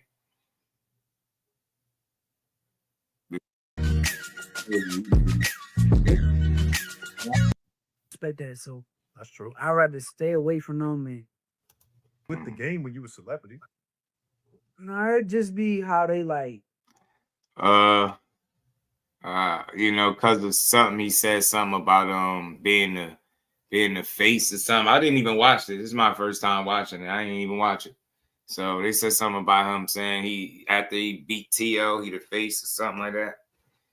I mean, to each his own, man. I'll say I'm gonna let this play. We're gonna let this rock out, man. I'll get my assessment, man. We're gonna just dick ride anything. Like it just be mad dick riders in the game where it's like, bro, y'all niggas just dick ride anything. And then y'all hate on niggas so much. Like the black niggas get hit on way more than the outside niggas. Like niggas outside of my race. And I don't respect that. So yeah, I'd rather stay away from them and see them when I see them. I get it. Man, you've been beefing with Mike Compton. Y'all got to stop that. Speaking of media, come on, man. Mike's a good guy, though. He's a good dude for real. Bro. I hope y'all stop the beef, man. I like that guy. Mike is cool. Nah, I heard Mike Compton just slapped it too. I ain't gonna lie. I think cool people are like, you're authentic to you. Anytime I talk to him, I think his opinions sometimes be off the wall, but I think he really feels like that. I don't think he trolls. I don't think he's just saying shit. I think he feels the way he feels. Okay, so let me ask you this, right? With him, right? When he speak like, okay, boxing. Yeah. Do he have like good points? Like him as a commentator, is he good at commentating? I mean, sometimes. I think he's getting better. I don't think he was like, trash. God's amazing. He's trash. His scorecard's trash. How he commentates trash. His voice is annoying. Right. But it's like, bro, he gonna go speak his opinion on me. Yeah. So a nigga like me is gonna speak my opinion back. I'm gonna say what I got to say, bro. Yeah. Just because you gonna do the same thing. So in my defense, I gotta do what I gotta do. That makes sense. I mean, are you in a different space? I mean, you popped out the other day on Instagram, new teeth alert. Everybody was talking about it. Like, is that what is that? Is that you in a different space? Like, why? I did what I felt like doing for me, bro. Yeah. I ain't do that for nobody else. That was all me, bro. Well, you know, people saying, well, your signature, the gap was your signature. They like Shakur was the, you know what I'm saying? That's how we know him. It was a signature look. It's cool. Appreciate y'all. Love y'all. Yeah. Just for you. Yeah, that's it, bro. I ain't got too much to say. Yeah. We're heading into the biggest fight of your career, right? Like name-wise, accolade-wise. Like this is the one, right? I feel like you've been clamoring for a fight for so long, like a fight where everybody's like, you know, I get to show my level. Do you think this is that fight? Like, yes. You're gonna have to show the level in this? Yes. I mean, I think Tio the truth, bro. I think that me and him came up together. He been the truth. He been winning tournaments with me, alongside of me. So I know what I'm dealing with, bro. I know what type of fighter this is. I know I gotta up my level that night because of who I'm in front of. Yeah, for sure. For sure. I mean, how do you see it, right? Because I hear people saying different things, right? Like media pundits and fans. I brought this up to your grandfather on live the other day. Some people say Tio's more athletic than you. Do you agree with that? I don't know. It's hard to say who more athletic. How you gonna say, okay, let's say they say he more athletic than me. If he more athletic than me, if we go outside and do any sport, any other sport besides boxing, can he beat me in it? What you mean, like basketball or race or running a race? Any sport, bro. Is he more athletic than me? Because, like, how you gonna be? That's one of the best, the main things for me that I love that he giving Tio his just due and constantly building him up as an opponent. Because not only is that good in the media, because you don't need to be trashing your opponent anyway, right? What's the point of you chasing bums, right? So that he kills that, and then on top of that, I think subconsciously as a fighter, as a competitor, when you recognize the danger that's in front of you or the talent level that's in front of you, you're able to go in the gym and prepare properly for that guy, right? Because you beating it in your head. Yo, this dude, hell of a fighter. So you know you got to cross every T, dot every I, as opposed to convincing yourself, this dude ain't shit. Here, bump. Then you go in there, next thing you know, you're supposed to run 6 miles. You mess around 4.5 or 5, feeling like you could cut a corner because you done convinced yourself this dude ain't really that good. So I like that. I hope he keep that energy for all the opponents, because at his level, truth be told, he need to fight guys on his level, and this could be the start of that with Tio. So I like it. More athletic than me. You can't do nothing better than me at any sport.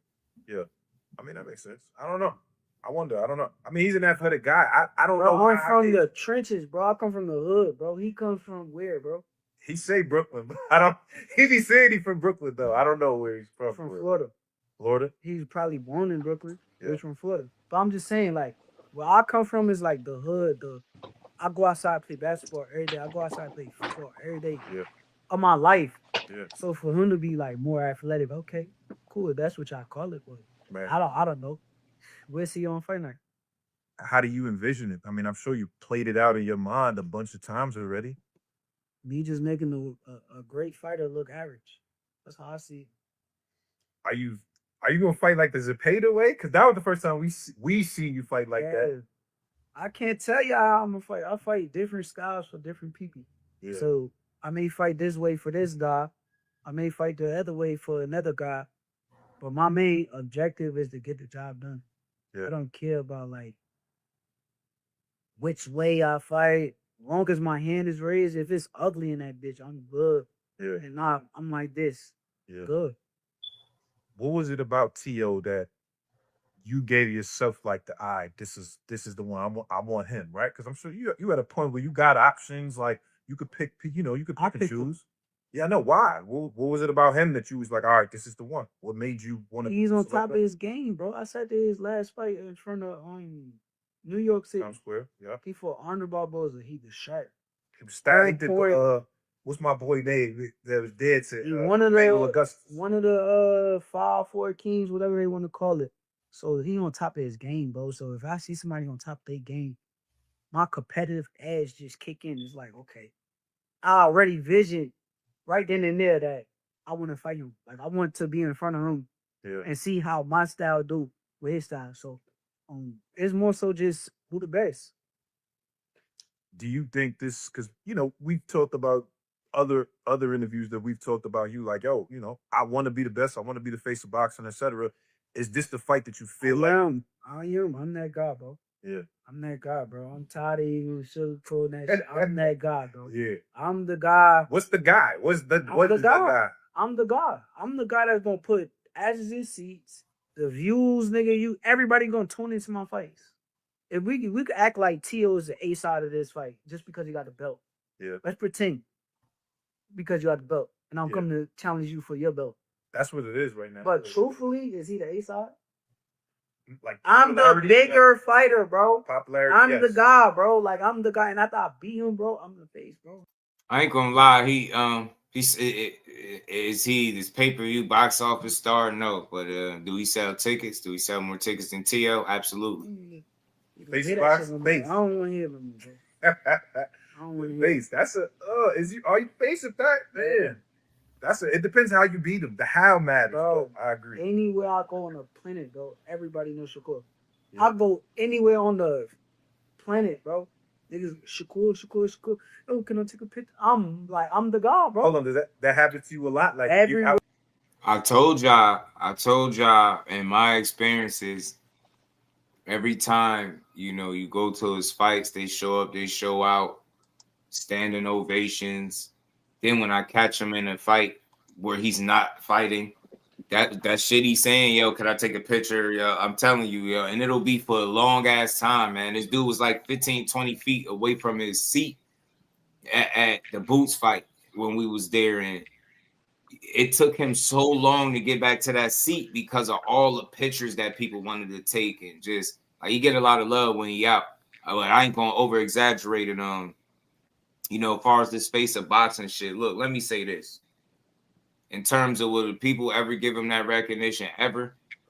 It don't matter if he beat all your favorite fighters, all the contemporaries. Like, it's just people that's too hateful that don't like the young man. They never gonna give him his just due. So I'm gonna go ahead and say this as being one of his biggest true supporters. He'll never be the face of boxing in that regard. But it don't matter, because was Terence Crawford the face of boxing? I mean, you still start now hearing people say that about him now, right? But did it stop him from being great? Did it stop him from being one of the greatest fighters ever? Right? Hell no.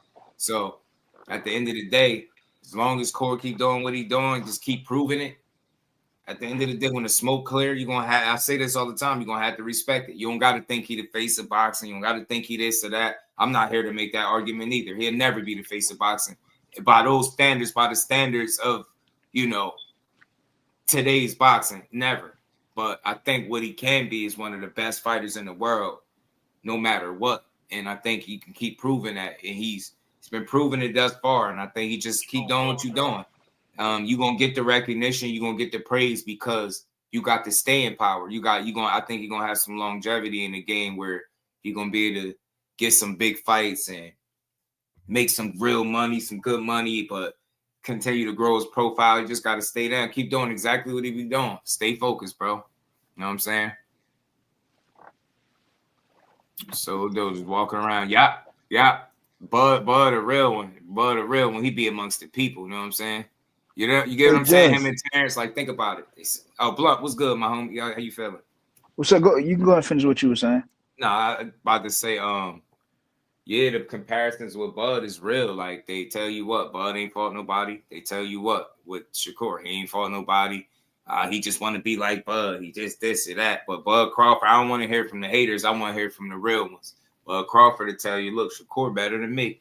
And I ain't about to get up here and make that argument, but I'll tell you in a heartbeat. That's what Bud says. So if he said it, I'm going to just say it's a reason he's saying that. Don't no boxer run around and want to admit that nobody is better than him. But him saying that, now obviously he got a ways to go before he get to that level, but I could understand why he's saying he's just giving him his praise, man, because he see this shit on a regular basis, so he's just gonna have a different, read on him than what most people have from the outside looking in. Yeah, and I want to add to that, man. It's not more so about being so-called the face of boxing. It's just about being the best in boxing. Right. And to do that, you got to fight the best and you got to beat the best, and I believe that's his goal. Shakur has shown that throughout his whole career that he want to fight the best, no matter what type of narrative they try to paint. We all know that he want to fight the best guys. He want to challenge himself. So it's not about being the face, because, like you said, he'll never get that type of recognition because of, you know how it go, the political game, right?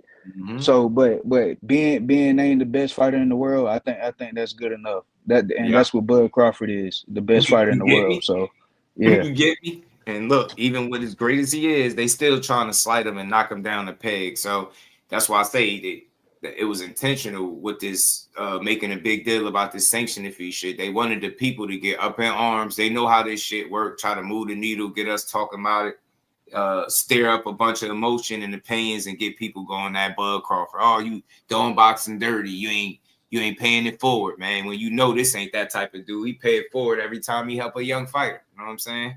Shit different, man. Crazy, but let's keep rolling, man. Y'all hit the like button, man. We're gonna keep going. You outside, yo. Niggas could sit there and act in front.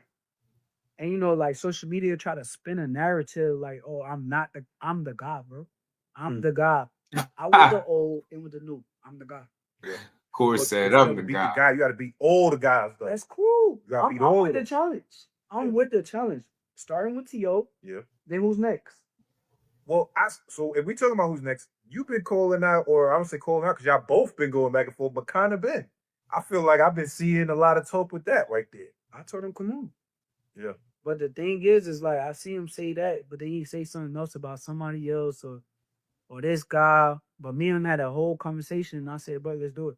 Yeah. He said, are you serious? I said, yes, I'm dead serious. And the DMs, right? That was Yes. DMing. I heard him say Hey, that. look, DM. I ain't even focus on him. Like right now it's T.O., bro. Yeah. I can't look past T.O. when T.O. better fighter than him. Yeah, for sure. Truthfully. Yeah, I would agree with that. All right, so but with T.O. is like, T.O. to me, this is as a boxing fan, you don't know which T.O. you're going to get, right? I gotta stop that shit. It's bro. true. We see Y'all different know type the of truth, T.O., bro. Okay, you see him show up on the night where a guy moving around the ring and he chased him around the ring and he don't cut off the ring right. Like that's like little stuff, bro. Like if we're gonna be honest, bro, when he get in them big moments, in them big fights, the best version of him show up every time. The big fights he hit, Lomachenko. But if he fighting against fighters that he already thinking like, okay, I could beat them, he probably not gonna train the same. But with me, he know. He gotta come in. You gotta know that. He know. 1,000%. I agree with Core. Same on both sides. I look forward to mutual seeing respect the on make them dudes work. I want to know where, because you know, we know each other for a little minute now, bro, and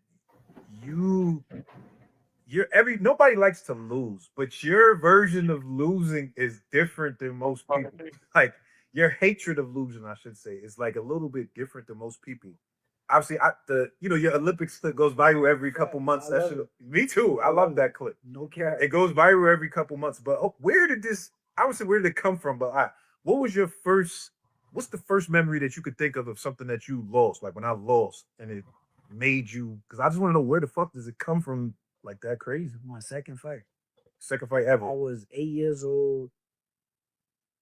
I was supposed to get a trophy that night. And I ended up getting the fight of the night trophy, but I was the runner-up. But I lost. That shit, I mean, my emotion, bro, like, I don't like losing, bro. That's the worst shit in the world. Like, that shit feel like somebody died in your family. Like, that's how losing feels to me. So, that moment, shit, I started crying and shit, regular shit, bro. Yeah. But you just always been like that? Or is it just... I was born this way, bro. It was something that God put on me, bro. Yeah. That's why I work as hard as I do now. That's why I fucking put in a tremendous amount of work and stay disciplined and do all the right things that I'm supposed to do to become champion of the world and stay champion of the world and keep that because of the fact that I want to win, bro. You're gonna do whatever it takes to win. Yeah, for sure. I saw Terence Crawford said that, the other day, he was just like... That's one thing about it, that he got that competitive spirit, and I think that's why he up for this challenge. He ain't somebody, I think, just calling for the challenge. It ain't going to be ready. I think he's going to be more than ready. We're going to see a damn good fight, man. T.O. going to be... I'm anticipating one of the best versions of himself, because he's going to have to be. Anything less, that shit going to get spooky for him.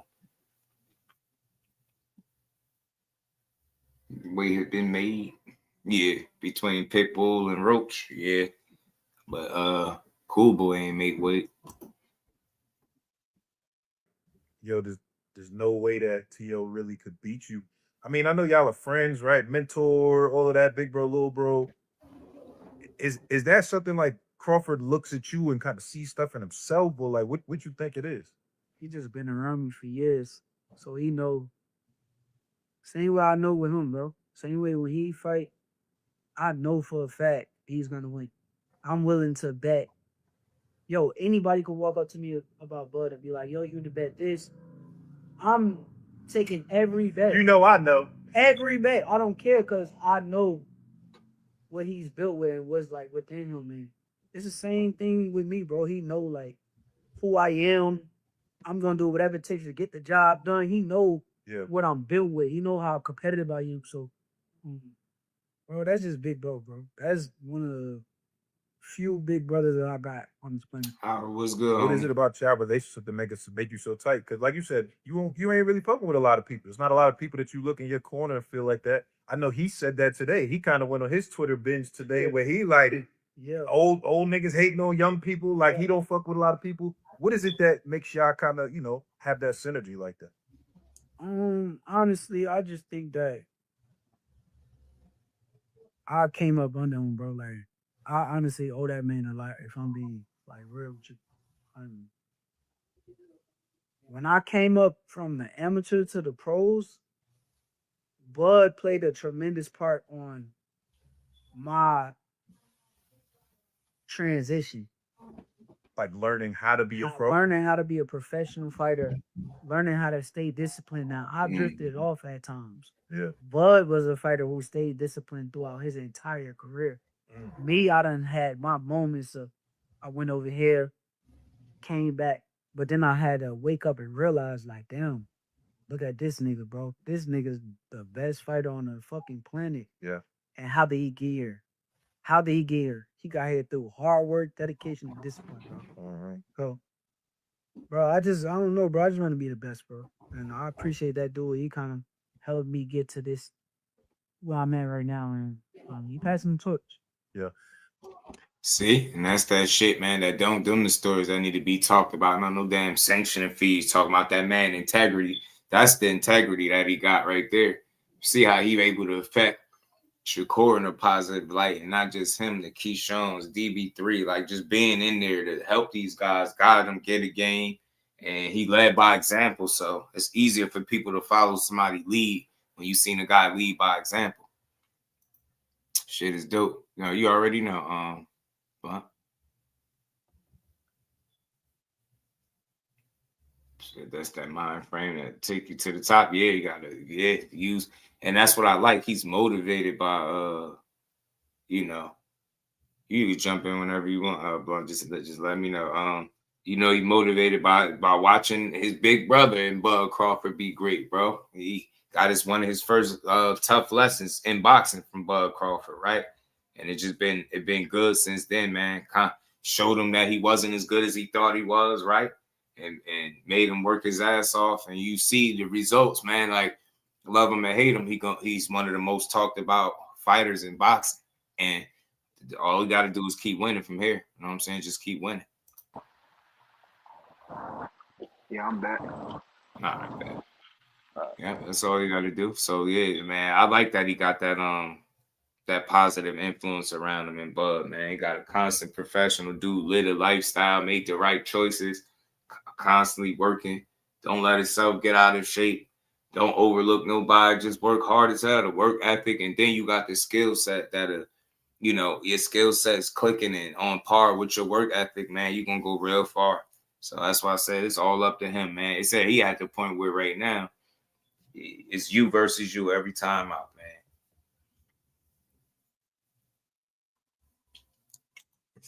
Is this training camp different for you? Yes. Way different. Why? Because we said it live. You told me you trained against Zepeda. You said I trained at home. Obviously, we here in Vegas now, so that's a difference. But what makes this different than the other ones? Because of the fact that I'm doing more this camp than I did any other camp. With Zepeda, is like, see, I don't want to go too much in detail because I ain't going to give out the secrets. Yeah. But understand this. Zepeda, I could have took it a little bit more serious, and you would have seen an even better version than y'all seen that night. And our fans were so hyped about it. Yeah. Like, oh, good job. He stood in the pocket. I could do that as regularly. Like, I could stand there and defend myself. I could be comfortable in that mix, but I know there's a level that I could have shown. And until we're gonna see it. So is it always like, because people say that, even Bud, like I said, Bud said that today, that nobody never bought out the extra level. You know what I'm saying? Do you feel like there's still an extra gear for you that we haven't seen as fans? I just think with this one, bro, it's things that I have never done before that I'm doing for this fight, to where it's gonna put me. Yeah. And usually it's like, okay, whatever, this is a fight. As long as I get there, I'm good. Yeah. Bro, now it's like the build-up process is just so much longer, tougher, and I'm maintaining, and I'm at a better place than I would be if I'd done this the other way. Right. That makes sense. I seen Keyshawn Davis in camp.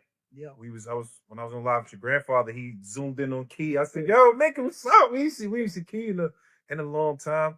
Tell me about that. I mean, he said, I'm just helping my brother work. He said my brother got a big fight coming up. I just came here to help him get some good work. How has he been helping you in camp? Y'all sparring? Y'all... Yeah, we sparred once. We sparred before camp started. Actually, but he just got back to camp. But I ain't, bro. Keyshawn, bro, he always been there for me, bro. Like, that's somebody who, like, bro, he rocking with me, bro. Same way I rock with him. Like, they're just been this way for years and years and years and years. So it's like, that's my dog, bro. That's my dog. I got nothing but love and respect for him, and I'm glad he here to push me. What kind of stuff did you tell him going through everything he went through, right? Like, he went through a low point, a couple of months ago where all this stuff happened with his fight, and then post the fight, and everybody was on his ass. You know how the game go. What kind of stuff did you, I guess, tell him just, as a brother, like through, helping him get through all? I mean, being real with you, bro, I told him where I want him to be, bro. Like, where he can be. This nigga is the fucking, bro, he got so much talent, skills. He got everything as a boxer. The main thing is just keeping his head on straight. Cut was like, good. The key. Nah, I can't. Once again, I ain't gonna go too much in detail on. Sure. That's my brother though, and I just make sure I'm there for him the same way he was there for me. Yeah. I like that dynamic, man. I mean, people could knock it all you want. Some shit deeper than money. I know they say, if it's your brother, then break bread with him. But I think it's one of those cross that bridge if they get there kind of things, man. Shit just deeper than boxing with them, and I respect it. In a world full of snakes and grimy people that ain't stand up, they took a liking to each other, and it's a mutual thing, and I could rock with it. I'm just glad that they're in a position where they could look out for each other, man, and that's dope. You know what I mean? Because Key obviously, need that pick me up. You know what I mean? Made a little mistake. Turned around, signed with Jay Prince. He been locked in. You see what he doing, working with Corey. You see the videos coming out. He with Corey. They putting in work. They pushing each other.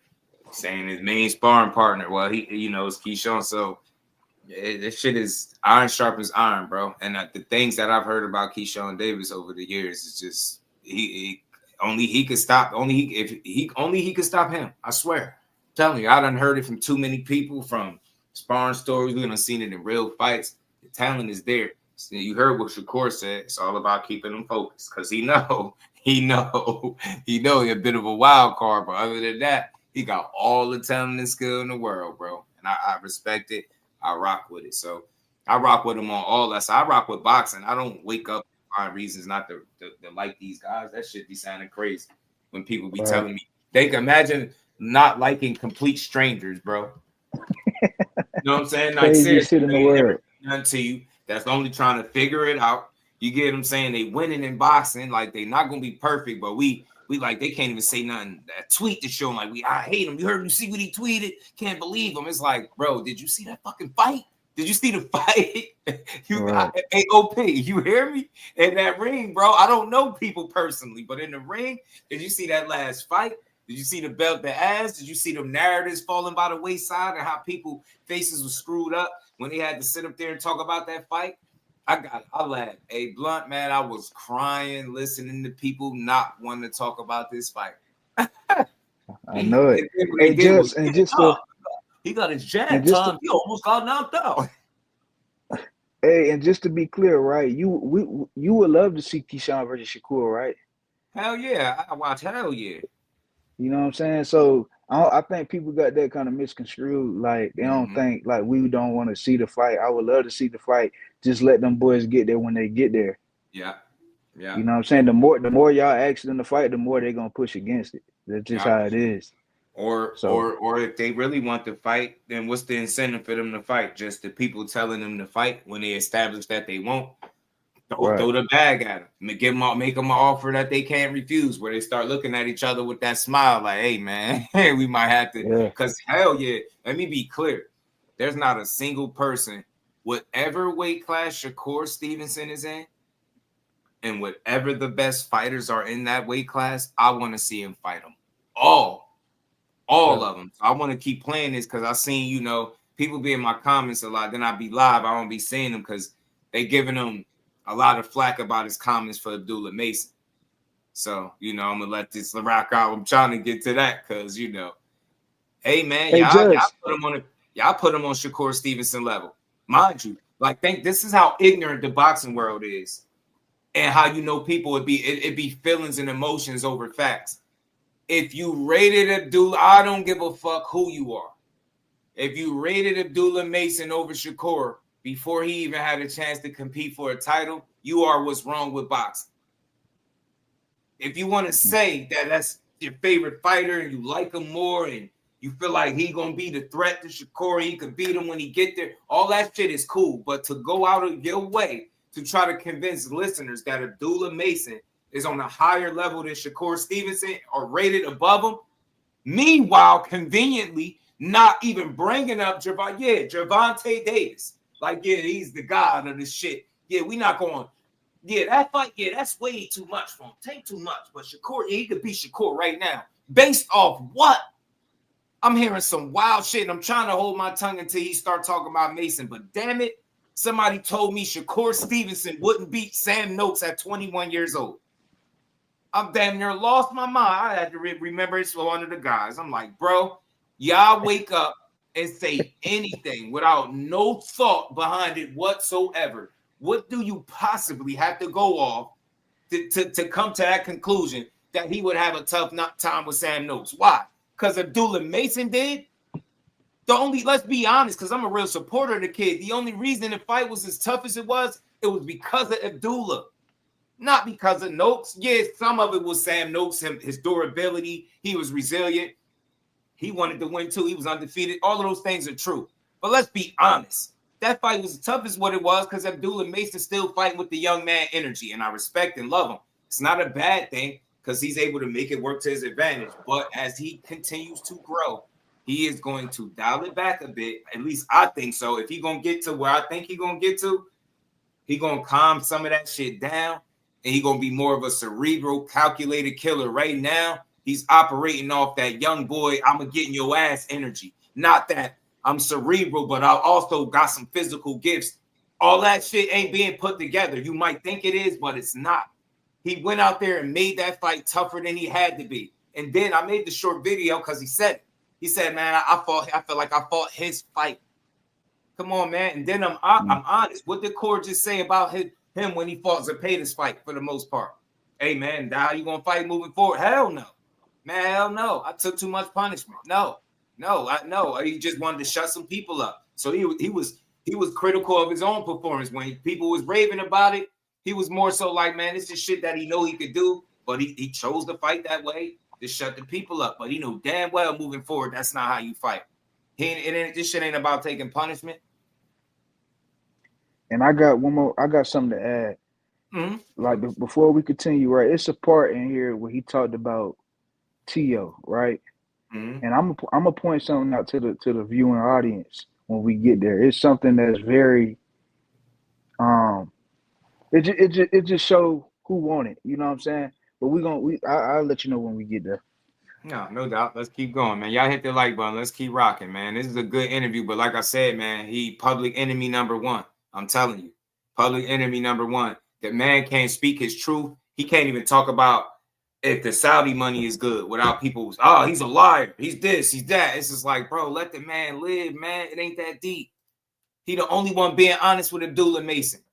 Rest of y'all lying. I like seeing y'all together, man. Like, you know what I'm saying? Really, that relationship is a real one. So I like seeing that shit. Yeah, real.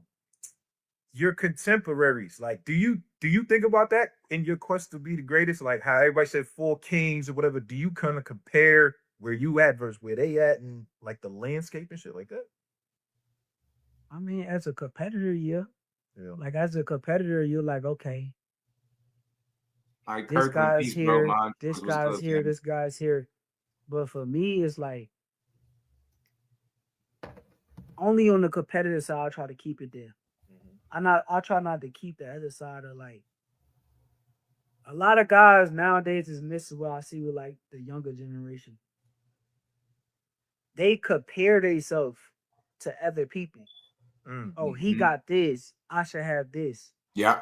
And me, like, I'm not nothing like that. I can't look at somebody else and be like, oh, he got this and I want to be here and I don't have that in me. So yeah, as a competitor from a boxing standpoint, I want to be better than all of them guys. Like that's my main goal. But like as far as outside of boxing, I try not to even think about what the next nigga doing. I try to keep on what I'm doing and focus on my hustle and everything I got going on in my life. I don't want to worry about nobody else. And that right there, that mentality, that mindset is why I respect him. I feel like most people that got the negative opinion don't really listen to what he be saying. How could you not respect that? He focused on him and trying to be better than you in boxing. He not looking at you saying, oh, you got this much money. Oh, he doing this. I got to do better than him. He's trying to outdo you in the sport as a competitor. He ain't trying to be on some street shit. It ain't none of that. I'm just trying to one-up you in the ring. Not in life, in the ring. We all doing our thing, but just when it comes to being competitive and getting in a boxing ring and competing, I want to prove that I'm better than y'all. Only way I can do that if I get in the ring and fight these dudes, man. You got to respect. Got to. That's the right. It's not out of jealousy. It's not out of jealousy that they try to make it. Oh, he's jealous of somebody. Like, just because he call him out and he talk a little shit because he a competitor, that mean he jealous of him and he like, come on, man, that shit is high school shit, bro. Like, we men, dog. Like, these niggas box they be for a like, living. nah, he jealous. He just jealous because I'd be like, bro, they all fitting in that top 1 percentile or less, right? Yeah, world like champion. We not counting any dollars, but they all been part of $1 million paydays, multi-million-dollar paydays. They all at the point where they're living good. You know what? Once you rich, you got it, bro. Like it ain't nothing none of them really can't do that the other one can't do. They all living well, but that's not what his focal point is, right? Because he just let you know, I'm not worried about what they got. But when it comes to competing, I want to be better than y'all. That's why I want to be better than y'all in the sport. I'm not trying to, I'm better than y'all in life. I'm one-upping you here, there. I'm better than you. I got more money than you. Nah, he always been on some boxing shit. Look, let's prove it then. Let's get in the ring. Let's fight. And that's just what it is. I love the mentality, win, lose, or draw. That's why I can rock with him. He like, yo, you don't like what I'm saying? You don't like how I talk? Just come beat me. Come shut me up. That's real. That's how I move through life. If you don't like something I'm saying, because I'm not going to stop talking, you're going to shut me up. You know what I'm saying? So maybe that's why I can relate to the train of thought, because that's how I think. It'll shut me up, because I ain't going to shut up just because you said it. Or you mad and you want me to? Nah, you're going to have to shut me up. But for him, it's a good thing that they box. So if you really want to do something about it, go in there and beat him. You can get a ton. Watch the person that you able to put an L on his record. Watch the respect that you get for it. That's going. It's crazy. I'm gonna say that for another live. I ain't even gonna do it. I'm gonna say that. Maybe tomorrow. Feel like you're in your prime right early now? tomorrow. Yeah, I think this version of me in January, bro, I think it's gonna be a different version. I think it's gonna be scary. But you know, prime to me is like it's how you package all the things to make the most complete one, right? So it's your physical attributes, it's your mental, it's your emotional. It's like all of those things kind of combine to be like, what's the best version of you? Like prime to me is like when you on top of your game, like when you at the highest ceiling of your game, and where it's gonna be at. To me, that's what. But do you think it's now as opposed to like, let's say, when you was at 26? You know, people say, "Oh, well, he was getting more stoppages back then," or like, you know what I mean? Or even I seen when you and Tio was doing that. Tio said, "That's not I feel like Shakur was better than the amateurs or whatever." Like, I know why you say that though. I get why you say that. Wow. I feel as though when I was an amateur, bro, I probably was one of the best amateurs that ever been seen. Like, if you came in them nationals and them places and you seen me, bro. Oh, I was there. I seen it. It's like insane to watch. So I get what he was saying, but he don't understand what's about to happen. Right. He don't understand that same person that I've been for years and years, you up the level with me, I'm going up the level too. Yeah. And that's how it goes. So sometimes I may not perform at my best if you like a lower version. You feel me? Yeah. So I think that's just who I am, bro. And like that's something that I've been working on. Even in the gym, if I'm sparring a guy that's like, ugh. Yeah. It's like, ugh, or whatever. Right. But if I'm sparring the guy that's the guy, it's like shit. But you feel me? Now it's like, okay, let me step up. Yeah. So it's like that's probably been the reason why somebody like him can think that way. But like, just know when he see me, it's up. And you know what? Real quick, yo, I think he getting Tio at a really good time. And what I mean by good time, not like it's some type of disadvantage on the side of Tio for the fight that he just coming out of, right? We know Tio, if need to, he could up his punch output. And I was hearing some people saying that might be something that he tried to do, up the pace on Shakur. But it's funny because he just got out of a fight with a guy that throw more punches than everybody in boxing actively, right? I don't think nobody, matter of fact, they already had the stat up. Nobody throw more punches per round than Williams and Payton. So although there might have been a fight or two where Tio got his punch count up pretty high, it's just not something that he's normally accustomed to doing. And I doubt with Shakur being as good as he is defensively and in terms of controlling distance and range, he just don't allow you to get off as many punches with a typical fight when he's fighting the way he typically fights, right? Boxing, moving, being sharp, making you earn it. So it's going to be interesting to see what both of their approach is, like, right? You're going to want to play the pocket with Tio, who's very athletic and, got some explosive, tendencies, right? Capabilities, right? So let's see what their approach is, man, because I already know he's going to be locked in. I see who he's working with, so, you know what that's heading for. Notice how the racism disappeared from Tio. Hey, man, he on his best behavior. Haney Rosa, best behavior. Yeah, I mean, I definitely think there's an interesting thing, right? Like how people grow from amateurs and then the pro level, and then like what kind of levels you on. Obviously, Devin Haney just had a fight last week, whatever the past week. You showed a lot of love on Twitter, man. You were showing love, you know what I'm saying, to Devin. That was kind of his comeback moment. Anytime I feel like one of y'all fight, it sort of becomes just like, yo, are we ever going to see it? Are we ever going to see it? I don't know. I'm down. I'm down, bro. I'm down. They want to make it happen, and everybody wants to see the fight. I'm down for the fight to happen. Yeah. Here's the thing, where it's like they're like, oh, you attacking Conor Ben, but you're not saying Devin. Yeah, they say that. Here's the thing, where it's like Conor Ben. If I go to UK, we gonna fight in front of 50,000 people. Real quick, A Blunt. I don't know. I might be tripping. Didn't we have a small, short conversation briefly about this? I believe so. Was it you when I said, yo, and this is why he need to know that it's people that pay attention. That's why I always look for understanding instead of criticism. I'm able to see the play. They like, you are Conor Ben, fight Devin Haney. Why you? And I say this all the time. We ask the question why, and we don't really look for the answer or wait or try to find the answer. I said it. Conor Ben is coming off what fight? The win at that. And even before that, it was what? The Eubank fights that he was having, right? He's big over there. We just hear Sam Noakes say, yo, they hold Shakur Stevenson on a pedestal over here where I'm at.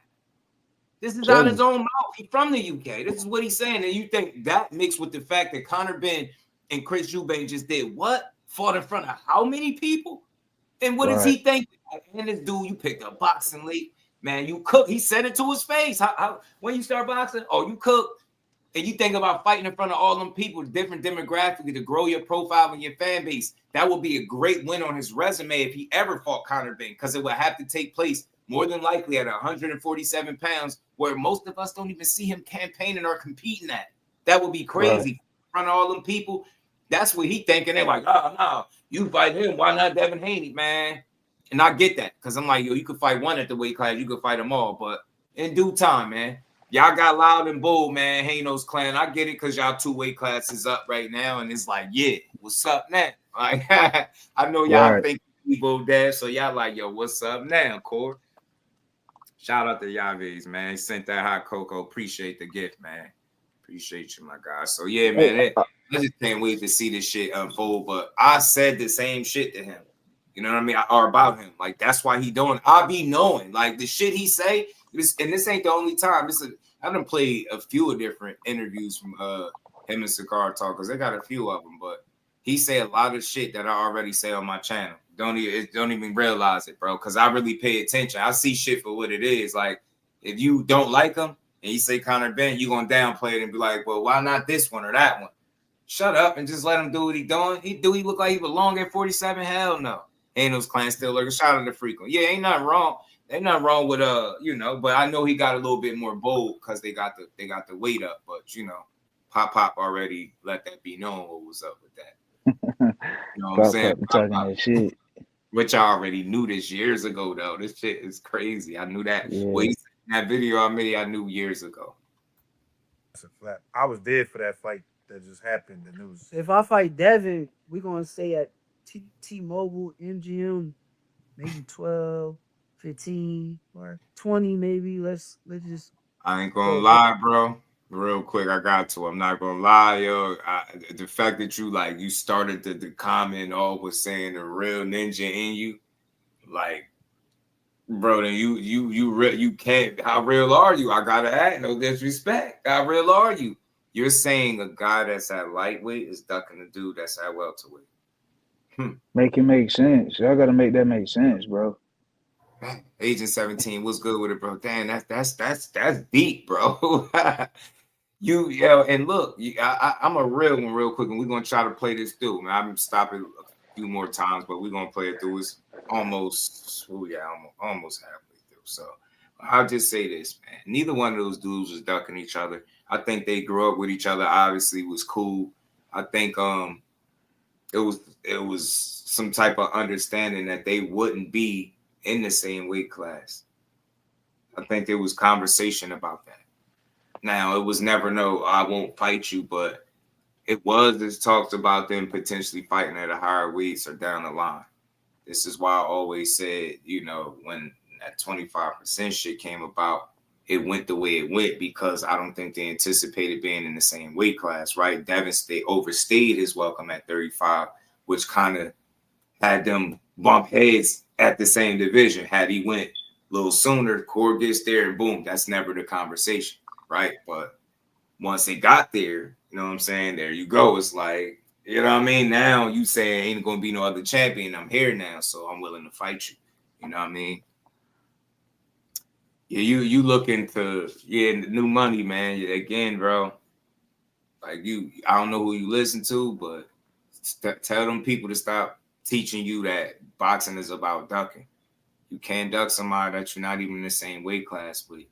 You get what I'm saying? Go ask Devin Haney if Shakur ducking and see what he said. As a matter of fact, Devin Haney in a more recent interview, they asked him what big fights is out there. Guess what the first name he said?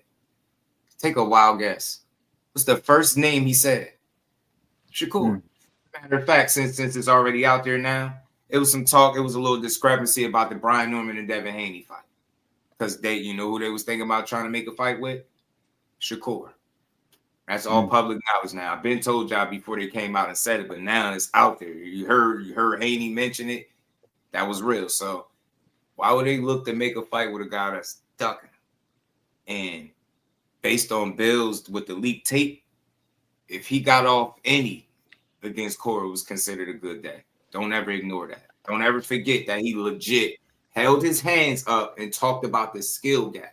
He said, "Is the gap always been like this? Still is. It got closer, but it's still a gap." This is what he said. So you telling me the guy that has the advantages, that's been having the ups based on what Pop said and all these sparring sessions through the years, that's the guy that's going to be ducking, the one that's having the advantages, right? Telling you, I'm going to say this and we're going to get back to it. The reason Shakur beats Devin Haney is what y'all not gonna like to hear. The shit that y'all critique him for when he lost in the Olympics, that Olympic pedigree, shit that you can't teach, bro. I'm gonna say this again. Fighting, do you know how many fights you gotta win to win a gold medal? I mean a silver medal, period. The medal in the Olympics. You travel around the world fighting the best fighters in the world, and you can't pick who you fighting. You get what I'm saying? That's much different than fighting in Mexico. And I'm not knocking it, but it's much different fighting in Mexico, knowing exactly who you fighting. When you got to pay your opponents and shit like that. And Bill and them did real good over there because they the reason that guys are able to make more money over there in Mexico, getting guys paid. You know what I'm saying? And that's something that don't get talked about enough. Rome was good with it, homie. So you ain't really, it ain't nothing to explain why he wants to fight Ben. No, man, my thing is y'all be trying to come here and have your own conversation. So you got to support the channel because you're about to take me down that rabbit hole. You want me to answer you when he just fucking answered it. You not listening. Let me rewind it a little bit so you can listen to why he said it. He just told you how many people they fought in front of. Y'all keep entering Devin Haney. He not even up there yet. He didn't even get to 140. And we talking about how he ducking somebody at 47. The same guy that vacated his titles when they was in the same weight class. Make it make sense, bro. Shakur got a smart team, man. They not ever gonna let him take no 25%, no low ball, no none of that. And he knew that. So when he wrote that letter to the WBC, he hightailed it up to 140. Why? He wasn't ducking Shakur, but he stick around. They make a decision, get his dude to split, and you mess around and be stuck at 135 in another fight where you don't need to be there. It'd have been stupid. That's why they're talking about the fight again now. Why do you think? 2 fucking weight classes away, and now they talking about it. Not at 40 when they made the pit stop there. Shakur's name was never brought up 2 weight classes away. Now they yeah, Shakur, what's up? Shut up. That shit look weak. That was the other way around, bro. They be calling Shakur sucker. I'm telling you, but they know he built for it. Shout out to Dad, man. He ain't never dug Shakur. He just had no intentions of fighting him at 35 because he outgrew the weight class. That's all. You know what I'm saying? And I think it's timing. Maybe it'll align in the future, bro. I like him, man. I've said this. If you can fight Ben, you can fight Devin. You get what I'm saying? You can't be selective. Yeah. That's just me being real. But I'm pretty sure he's going to look at it the same way. But he told you why in this clip, why he's fighting Ben. You said something, Blunt? No, I was just agreeing. I agree. Conor Ben is a cherry pick, but I understand the reason why, the reason behind it. Listen, man, Shakur ain't scared of. He not ducking Devin Haney, bro. Yeah, you could see what type of channel this is all you want, man. But you might be seeing the wrong shit. You just come in here trying to have your own weird conversation. You're not gonna be a guy that really support. You just gonna talk shit, right? When you don't hear what you want. You want me to answer for you what the man is answering for himself. He's thinking about his career. Y'all be putting dudes in fights that they not even in yet, bro. That dude you get what I'm saying? T.O. to worry about. Not Devin. We skipping steps. We can't make him out to be a duck before he even get to the damn weight class. Damn, he ducking how? When Devin is speaking his name, talking about, he said what big fights is out there. Mind you, calling Shakur a big fight, why he's a fucking lightweight. Make it make sense. Telling you, they work their way there. And I respect the both of them. We gonna love to fight when they get there. I support that. But ain't no ducking. Ain't none of that. You know what I mean? No ducking, man. It's just business at the end of the day. But let's keep going, man. Let's play this. Yeah, they say that. Here's the thing where it's Conor Ben, if I go to UK, we gonna fight in front of. Listen up, dude. New money. 50,000 people. That's a flat. I was dead for that fight that just happened. The news. If I fight Devin, we gonna say at T-Mobile, MGM, maybe 12. Listen. 15 or 20 maybe. Let's just throw a big number out there. 20. Yeah. The difference in size of people that we fight in front of would be a business of okay, how much money is you getting for this fight? How much money is you getting for this fight? So right. It just boils down to the business of it. But I'll fight any of them guys. Listen to that shit. All right, what you think about this though? Because I would say you're not an OG yet to me. You're not an OG yet. You getting it? Nah, you ain't OG yet, man. You got to turn 30 first. When you 30, then it's all right, he getting OG. You know what I mean? OG. That shit crazy to me, man. That shit crazy to me. Shit crazy. We ask, questions to shit and then don't even listen for the answer, and he really just explained it. And you know what they'll keep saying? Well, yeah, Conor Benn's easy, Because what the fuck would be easy about Conor Benn at 147 for Shakur? And you talking about one of the not no fan of Shakur, you talking about a true supporter of Shakur. You really think that'll be easy? That's what Conor Benn, arguably, you could say been his best. Now he ain't been there, I think, about 3 years. But you get what I'm saying? I don't see why that would be easy. A guy that's what 5'7", barely. You get what I'm saying? Getting in there with Conor Benn and him being I think that's where he is strongest at. I think that'd be an interesting challenge. Like skillfully, we all know what's up, but Conor Benn a wild boy, man. That ain't nothing to play with.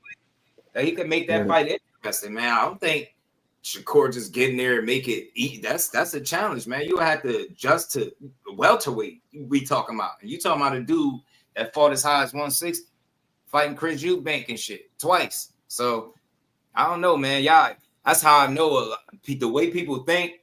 I don't know. Maybe you think highly of Shakur, or maybe you think nothing of Conor Benn, but ain't shit easy about no boxing match, bro.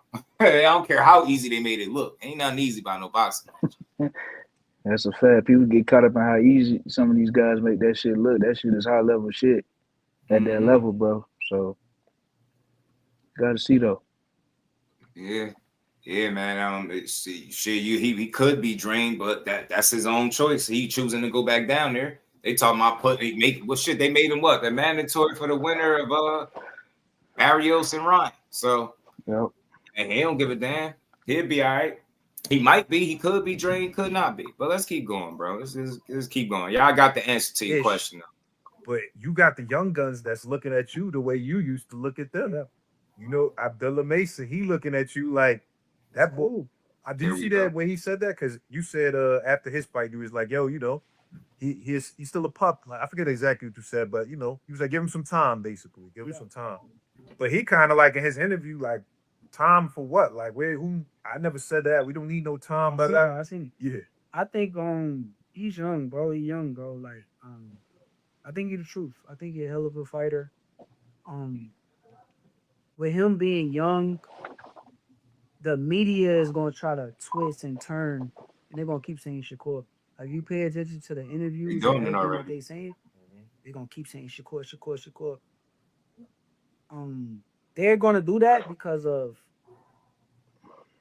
that's what they want. They want to like throw him onto me, and I'm cool with it, bro. Like I respect it, bro. I'll give him an opportunity. I'm not like that guy that's gonna be like, okay, I'm not gonna fight him. Yeah. I've been said me and him could like rumble. Now, do I think he's ready? No. He's young, bro. He's young, but he a killer though. Appetite, he smokes it, he say that's a real thing. He's a beast. Yeah. But it's levels. Like it's levels to how good he's going to be. Listen to what he's saying. How good he is now. So in the same that's what I hear when people tell me Abdullah Mason is rated over Shakur Stevenson right now, and this is even before the title shot. This is even a couple fights before that. I started hearing that shit. Get what I'm saying? And you hear this dude. That's what they're doing. They're rating him off what they think he's gonna be as a finished product, as opposed to what he is now. And you got people talking about Shakur at 21 couldn't beat Sam Noakes. What the fuck do y'all watch? Do y'all really watch boxing, or do y'all watch it with y'all feelings or y'all eyes? Seriously, what is it about Sam Noakes that would beat Shakur Stevenson? I'm so serious. Seriously, like I'm talking about X's and O's, skill for skill. What would he have to really worry about? Let me guess. His power, right? Because he did say Sam Noakes can hit, right? He's strong. You really telling me skill for skill, you got Shakur Stevenson losing because, let me guess, Abdullah Mason got cut and roughed up and all types of shit, right? Shakur would make that fight look a lot easier. Do you know why? Because he would use the mental approach, not the physical approach that Abdullah Mason approaches fights with. Oh, I fought his fight. I felt like I fought his fight. That's the difference. Did you see Shakur first title fight? I know y'all trying to compare opponents, but look at the difference between their first title fight. We was watching that shit last night. As a matter of fact, he controlled distance, and he didn't even lose a fucking round. Sam Noakes beat Shakur at no point in his fucking career. No point in his career. I can't believe I'm seeing this now. Y'all don't even know how to compare or contrast, and what y'all watching. That shit is not the same. And When he said there's levels between him and Abdullah, listen, let me be very clear. Could Abdullah Mason get in there tomorrow and give Shakur a hell of a fight? You absolutely right, he could, because he that serious. I think so. But we ain't talking about just giving him a good fight and competing with him and, you know, pushing him. We talking about beating him. You got Abdullah Mason beating Shakur in their next fights. We just see shit totally different. That Sam Noakes fight right there, the way they've moved him in his career is night and day. It's how Shakur got moved. They'll say, oh, well, he ain't fought nobody. Well, go look. He ain't fighting upside down records and smaller guys getting brought up. He ain't getting dropped multiple times in the same round. Like, think about it. The shit that they let Abdullah Mason slide on, like, and they praise him for, let Shakur Stevenson let a dude. It could be anybody. Let Johan Vasquez drop him and see if anybody be talking about anything. Say about him. Let him go in there and have a tough fight, a grueling 12 rounds with Sam Noakes, and watch what the media said. I watched this dude dominate Jeremiah Nakatila and get shitted on without losing a single round. I watched him dominate Artem, and because he didn't knock him out and he had some inconsistency on the front foot going to get him, they shitted on him. I watched this kid dominate people and get shitted on. They are not the same fighter. They're not at the same point right now. And it has nothing. Abdullah Mason got all the skill in the world, but where he would lose the fight, in my humble opinion, is the mental aspect. You can't get in there and blow everybody out. What happens if somebody don't allow you to fight how you want to fight? You really got to box and you got to think for 12 rounds as opposed to just getting in there and mucking shit up. You know what I'm saying? Making it physical. That's the difference. He wouldn't have made that fight that difficult. And I know people would say, well, what about the Zepeda fight? We know what that was. That was a one-off. You know that. You get what I'm saying? He would have not made that. He don't make fights more difficult. You don't fight people fights more times than not. One thing we know about Core is one fight where you can say he was fighting somebody else fight. And that's his last one. Other than that, he fight the way he fight. And you're going to have to adjust to him.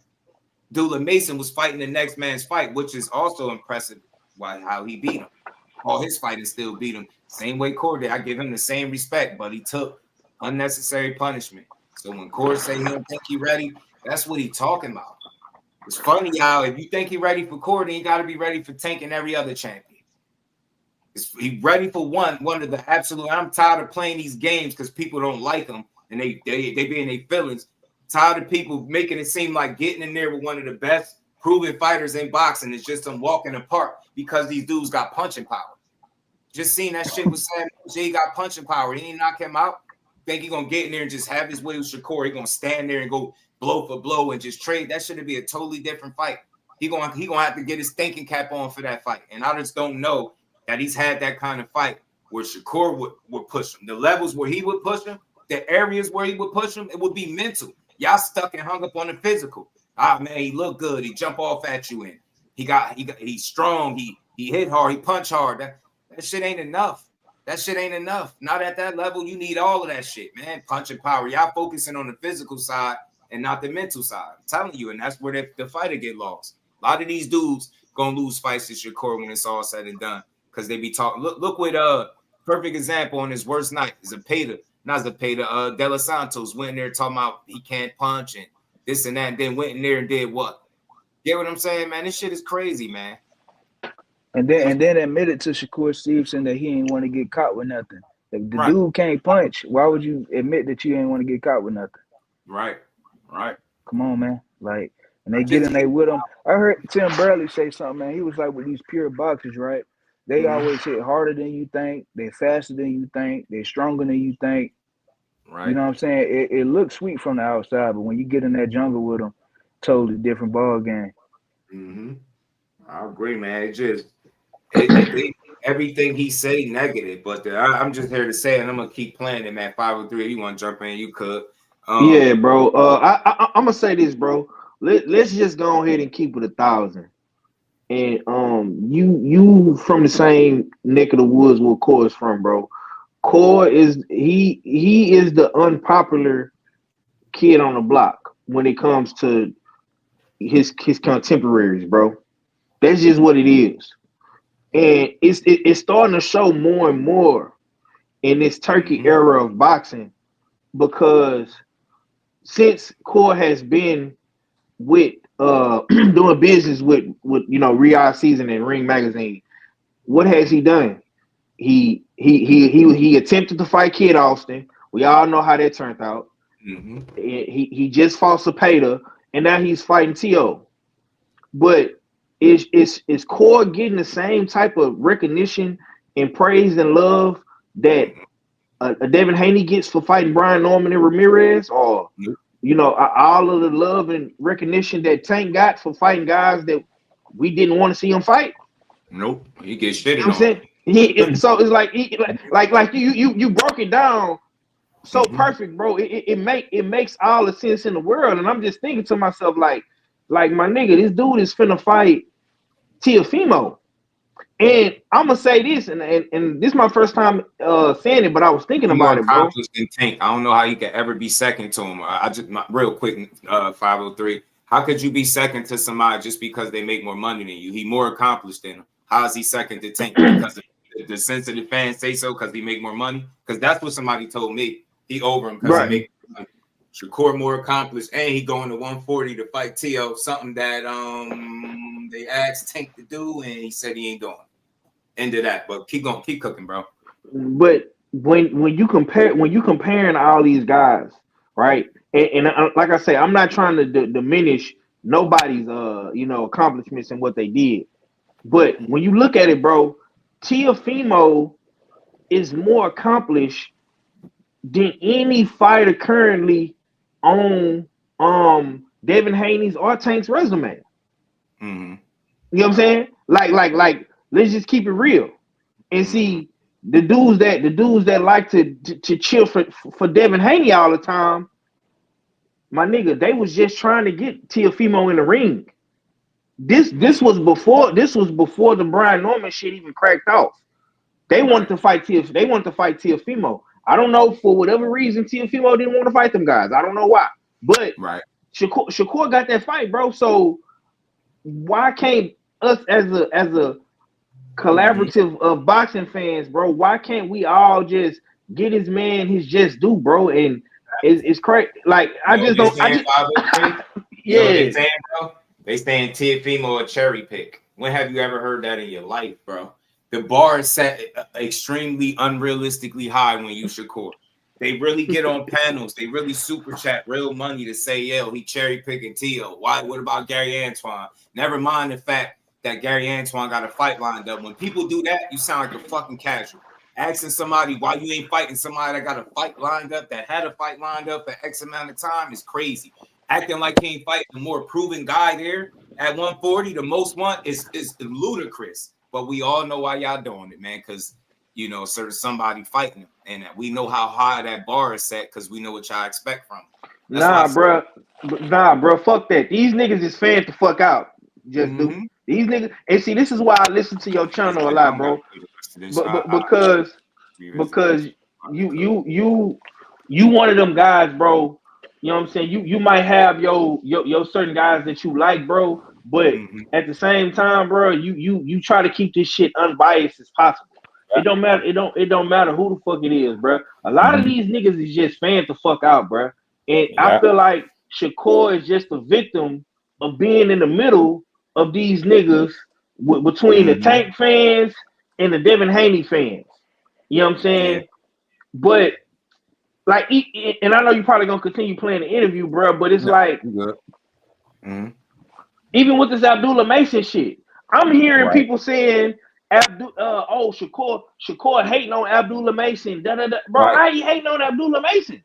Right. He just, bro, if you know boxing and y'all was just talking about it, bro, you just said it. Abdullah Mason made that fight harder than what it had to be. Facts.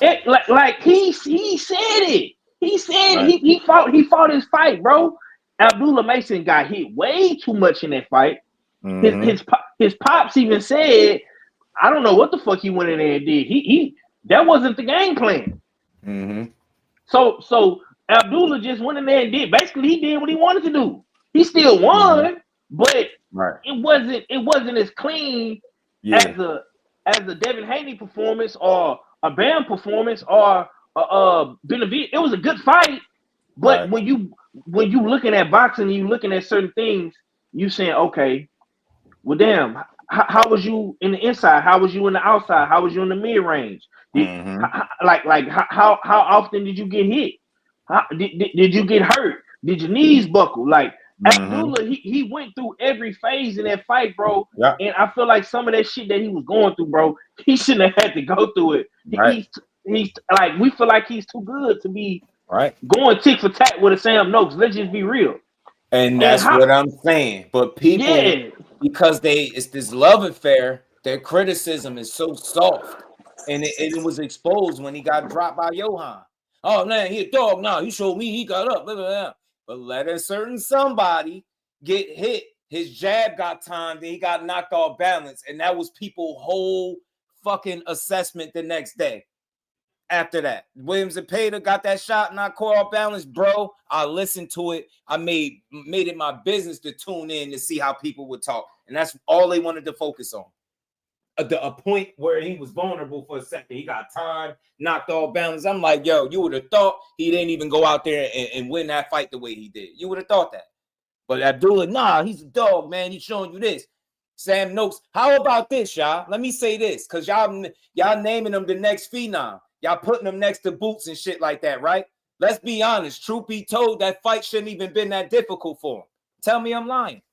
It shouldn't have been. I don't give a fuck. Sam Noakes can't do shit with Abdullah. We seen it. He made that fight that difficult. But y'all ain't real enough to say that. Shakur the only one telling him the real. Get out of here. Was he a hater when he was the first one in the locker room after he get dropped? And he telling him, hey, man, this should take your game to the next level. Come on, man. He was the only one. He telling him the shit that he need to hear. Slow it down. That's what he need to do. But y'all rating Abdullah Mason over Shakur without even having to prove it. I don't care if you like him more.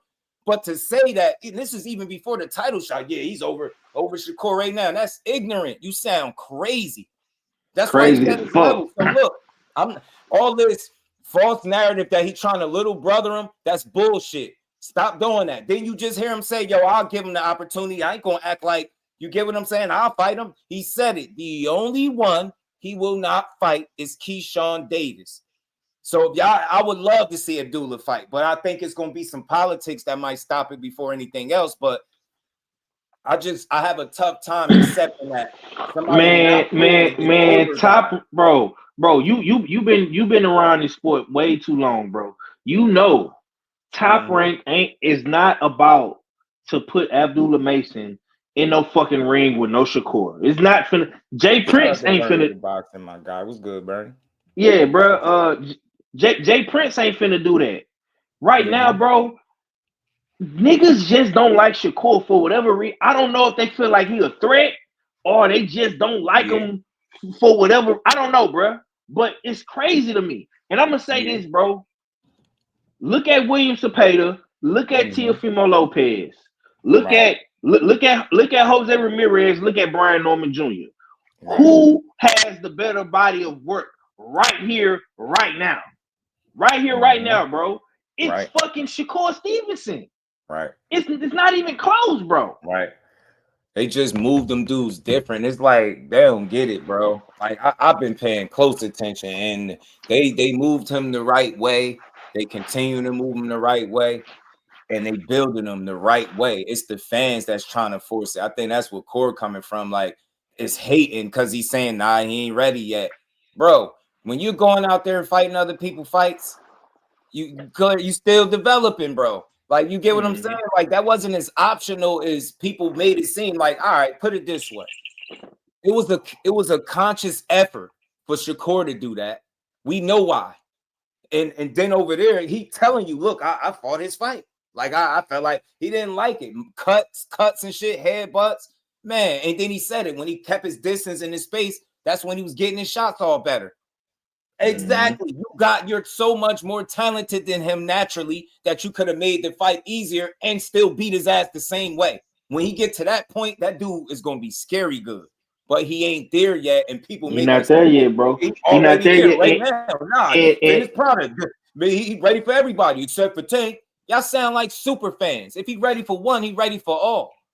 He got to fan the fuck out, bro. Keep growing. But if I ever get a chance to support a Shakur and Abdullah fight, that's what I'm gonna do. I love the dude talent, man. But y'all make everything, these fake narratives. He not trying to little brother him. Y'all be, hey, bro, the shit that I've been hearing lately is wild. Like, I heard somebody get on the panel and say, yo, he stopped answering Shakur phone calls because he was trying to little bro him. I'm like, yo, man, where do y'all get y'all information from, bro? Let me say this, and then I'm going to pass the buck. Only guy he won't fight is Keyshawn Davis. Anything else is just narrative driven, bro. But I told y'all, if you paying attention, they dealing with the same people. And to me, if you in business with the same people, unless there's a price tag up there that y'all can't refuse, I don't see the fight happening, right? I don't. And let the record reflect that one guy was there much longer, way before another guy. So if you want to be mad at why the fight won't happen from a politics standpoint, you can't be mad at Shakur. I know it's popular, but he was already there. Get what I'm saying? Y'all got to pay attention, man. You don't hear no Bob Arum sitting up here talking about, yeah, let's make this fight next. They ain't even thinking that. You're going to go somewhere, you probably get a voluntary title defense, but y'all trying to throw him in the ring with Shakur right now. But, hey, look, I want to see it too. I promise you I do, as soon as possible. Y'all hit the like button, man. Yeah, they be fanned out. They just say anything, man. My thing fan the fuck out. Everybody else, I support them all. No matter who I'm picking to win, they all got my support. Abdullah is dangerous. The holes in his game is from a defensive standpoint. We all can see that. You don't want to having wars in his first fight. You don't need that early in your career. You're 21. Fights start taking years off. You get what I'm saying? If you can make something easier, do it. Shakur is the less you get hit, the longer you last kind of mentality. Why would you think he giving this kind of advice? You don't want no wars early on. Yeah, I know it's gritty and we love it, but did we just see Chris Eubank? How many people love the first one? Don't lie, because we love action. We love blood, right? Him and Conor been with the war in that first fight.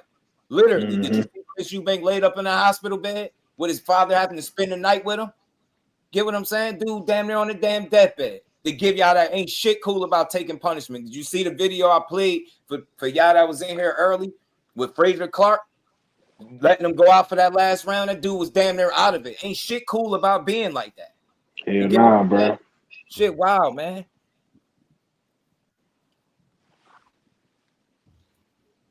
Shit is wild. Shout out to Will. I like it because he thinking about his career. I think the reason he gave for it is something I could see. Like it's this, he fought in front of a lot of people, him and Chris Eubank. They did that shit twice too. That's a lot of people. And you could tell he put thought into it because he as opposed to fight maybe in the T-Mobile with X amount of people. How many people they just fought in front of? Dude trying to grow his profile. Why would you go after a Teofimo in another weight class? Because those are the kind of names you need to stamp yourself. You know what I'm saying? But hold on, just do not just that, bro. Not just that, bro. If you really listen to, and I know you listen to the interview, but if you really listen to what Shakur is saying, bro, basically what he's saying is he wants to make the business make sense for the Devin Haney fight, bro. Right. That's all he's saying. Right. He's saying I can get more people in the stadium versus Eubanks. Let's try to get the same shit with Devin Haney and Shakur. That's basically all he's saying, bro. And it's crazy to me because a lot of Devin Haney fans, bro, they'll make it seem like he's ducking. Yeah, Devin Haney, or he don't right, or he don't want no smoke with Devin Haney. It's crazy, bro. It's crazy, bro. All he's saying is let's make the business make sense and let's motherfucking capitalize on the fight because it's a big fight. Right. You know what I'm saying? Because Tank not in the picture right now. So of course everybody's gonna say, well, shit, okay, Shakur, you fighting that 140 against T.O. Once you get done with that, go fight Devin Haney. It's funny, yo, because they did the same thing when they heard about T.O. He's cherry picking T.O. What about Gary Antoine? Gary Antoine got to fight. Shut up. What about Devin Haney? You can fight Conor, but he ain't even get there yet. It's like we never cool with nothing he do. Whatever he do, we raise the bar unrealistically high, and it's something else he's supposed to magically be doing. T.O. somehow is not worthy enough of a challenge. But then if your boyfriend was fighting him, you'll be big in the fight up. You can't make this shit up. That's why we push boxing over here, man.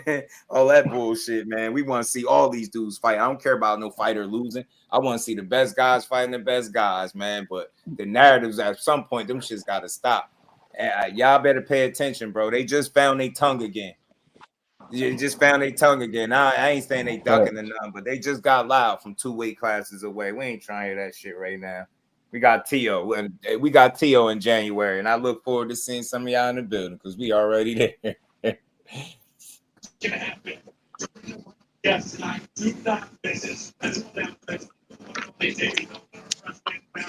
Just, you gonna finish the interview, Just? Yeah, I'm gonna play some more. I'm gonna play a little bit more because we was right at the Abdullah Mason part real quick, and I know that's the part that had the people talking the most. I gotta go right, but I just wanted to say something. Mm-hmm. So it's a part in the interview where he said him and Tio got on the phone, bro, and made the fight happen. Right. Ain't that crazy? When he was trying to get on the phone with old boy. You see what I'm saying? So playing the point is, if two guys want to fight, they're gonna make it happen, bro. Yeah, I said Simple as that. I said that to somebody about them getting on the phone, and dude down there arguing with me like it was a stupid idea. But he was okay, so hold on. Saying the B Who is old boy? In the offer. Who is old boy? Who is old boy you referring to? You talking about Devin? Oh no, Tank. Tank. Oh, you talking about Tank? Okay. Yeah. I was just making sure. Yeah. Okay. Remember, he suggested getting on the phone with him, and that it was the fans that argued it. Why would he do that? And blah, blah, blah, blah. And I was like, bro, what the hell, man? Like y'all, everything is like it got to go the way they want it to go in their mind, or it don't make sense. I feel like sometimes the biggest fights in the world need for people to have an open line of communication, man. I thought Earl and Bud would have started something off. You know what I'm saying? Maybe that's why Tio and Cole was willing to get on the phone, because I know he talked to Bud a lot. He know what's up. Sometimes you got to cut out all the bullshit and get right to it, man. You know what I mean? That's how I'm big on communication anyway, so I don't understand why you wouldn't want to talk to somebody that you about to fight, right? Why wouldn't you want to do business and get on the phone and hash out whatever differences y'all got on the phone if y'all about to fight together? I don't get it. That's never a bad idea to me. Yeah, it takes two, man. But yeah, I'm gonna play a little bit more of this where he was talking about Abdullah. Let's keep going, y'all. Hit that like button. Like it's levels to how good he's going to be and how good he is now. So in the Sam Noakes spot, you wasn't impressed by it? I actually didn't like it. What? How? The nigga beating the shit out of I mean, he took some shots too, but he came through. I'm being as young as he is, bro. To be in that type of war, I just think that it wasn't that good. Like I didn't see a lot of things that I like. I liked his offense. I think his offensively, bro, he's a hell of a fighter. I think he got a lot of holes in his game now. Just defensively, basically. Hey man, he's a good fighter though, bro. He's a special fighter. Bro, now you understand since he was 16, 17 years old. You told me that a bunch of times. He the truth, bro. Yeah. He the truth. I can't take nothing away from him. For sure. I'm also interested in you, like, as a man, right? Like, first of all, your daughter's a viral machine, bro. What the hell? How she's viral everything. I looked at y'all TikTok. She got the TikTok page. I looked at it one time, and now it comes on my joint a lot. How has she changed you as like a person or a man? Just you being a father and like having to care for your daughter. How has that impacted you? Bro, it changed everything, bro. Like it changed the way that I think. Y'all do know PBC fighters been fighting on turkey cards, bro. Y'all got us, man. I'm telling you,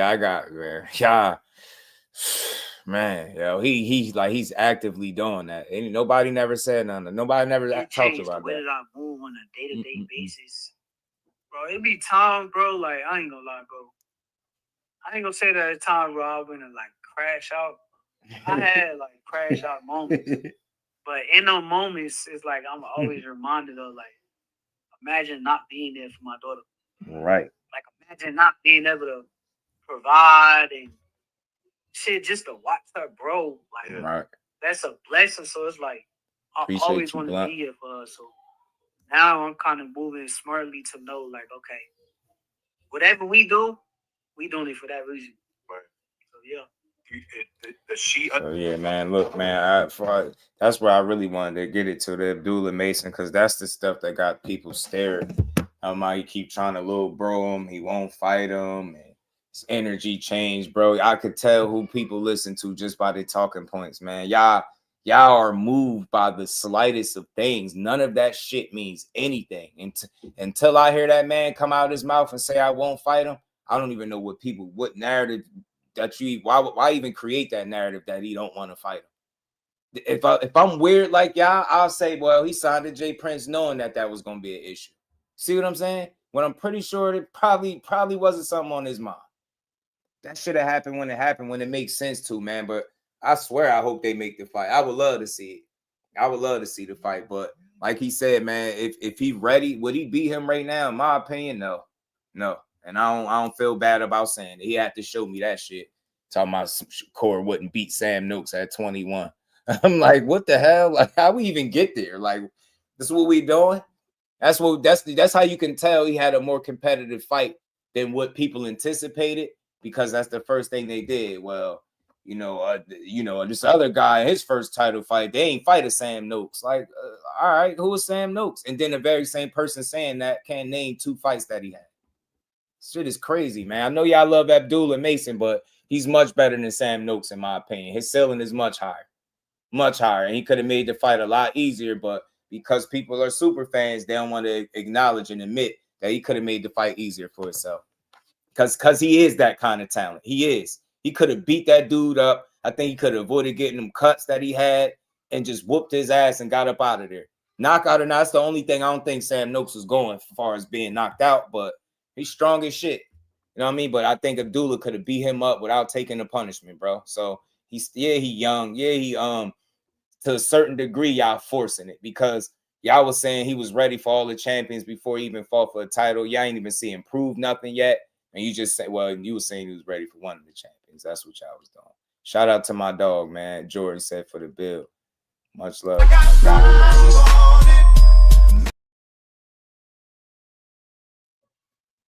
Let's keep going, man.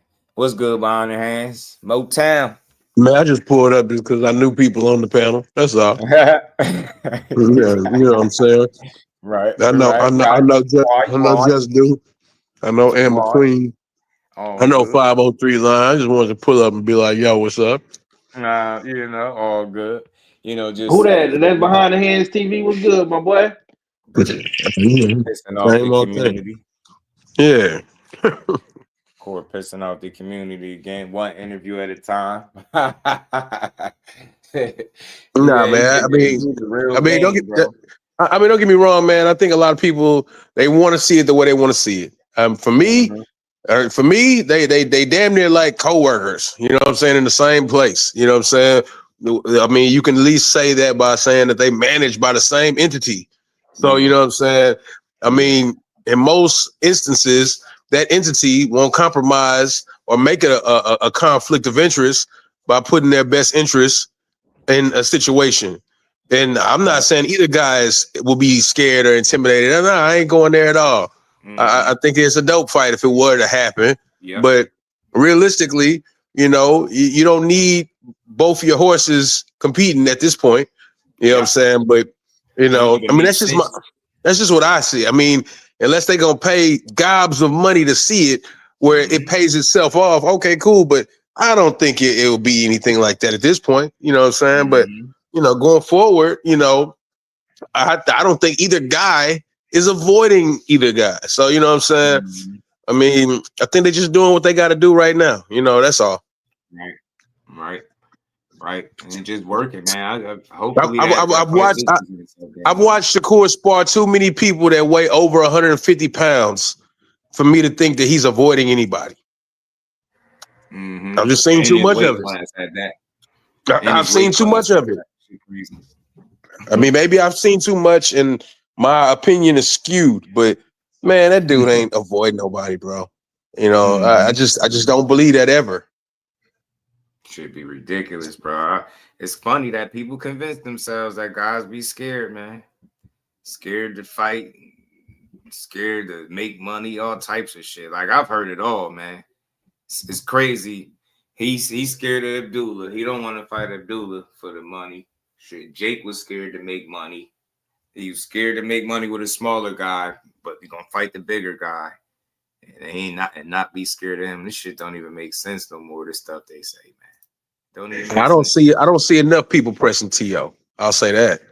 Mm-hmm. You know, if he's such a walk in the park, I think way more people would press him. But it doesn't really happen like that. We know the usual one or two guys that's interested. That'd be like Gary, or and maybe Subarel or something. I don't know, but you don't hear guys coming up from in weight looking for T.O. That just don't be happening.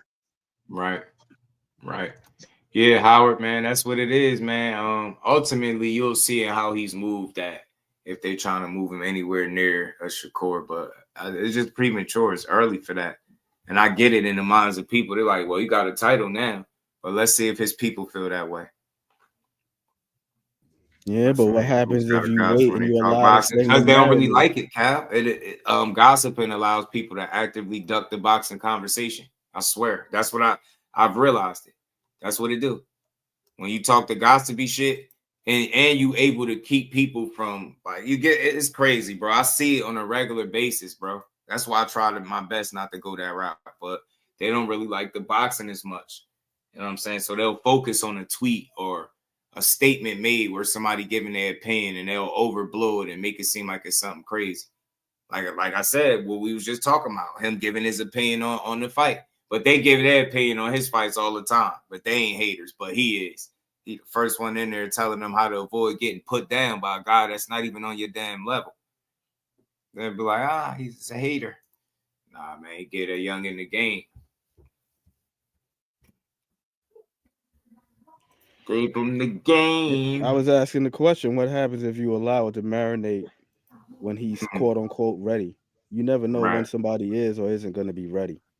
Yeah, I mean, shit, it's one of those things where you got to just be open to all possibilities, even a possibility that Sam Noakes, he just executed on the night and he made it more difficult for Abdullah Mason. It wasn't just all on one end. Yeah, I mean, you want to give him credit because he fought it. He was durable as hell, and he fought. Not even just durability, just doing small things like with his position. He fought a good open fight. Stance fight. He had Abdullah Mason the first couple rounds. He had him moving clockwise damn near the whole fight. And generally, that's not what you want to do as a southpaw because you're going towards the power hand. But Sam Noakes' positioning was good. But these are not the things that we're going to talk about. We're going to just say, who the hell is Sam Noakes? It wasn't supposed to look like that. And then on Abdullah's end, here's the other part of it. Talent and application are two different things. You can't apply what you don't know. So maybe it's one of those things where he got to go back, watch his fights, because I don't think his defense is necessarily the issue. It's how heavy he is on the front foot, the depth. He steps so far inside, even when he's shooting a jab, that he got to pull straight back out, especially if the guy has superior positioning. So those are just little things that you got to. It's his approach. Like for me, credit to Sam Noakes, but do that. You got to get that done in the gym. That part. It's the approach and execution, bro. He made Sam Noakes look way better than what I believe Sam Noakes was. Nah, if you watch Sam Noakes consistent with that. No, but it was the execution though. And that's what I'm saying. No, but I'm saying is if you went back and watched, like just pointed out, most people couldn't tell you who the hell Sam Noakes fought.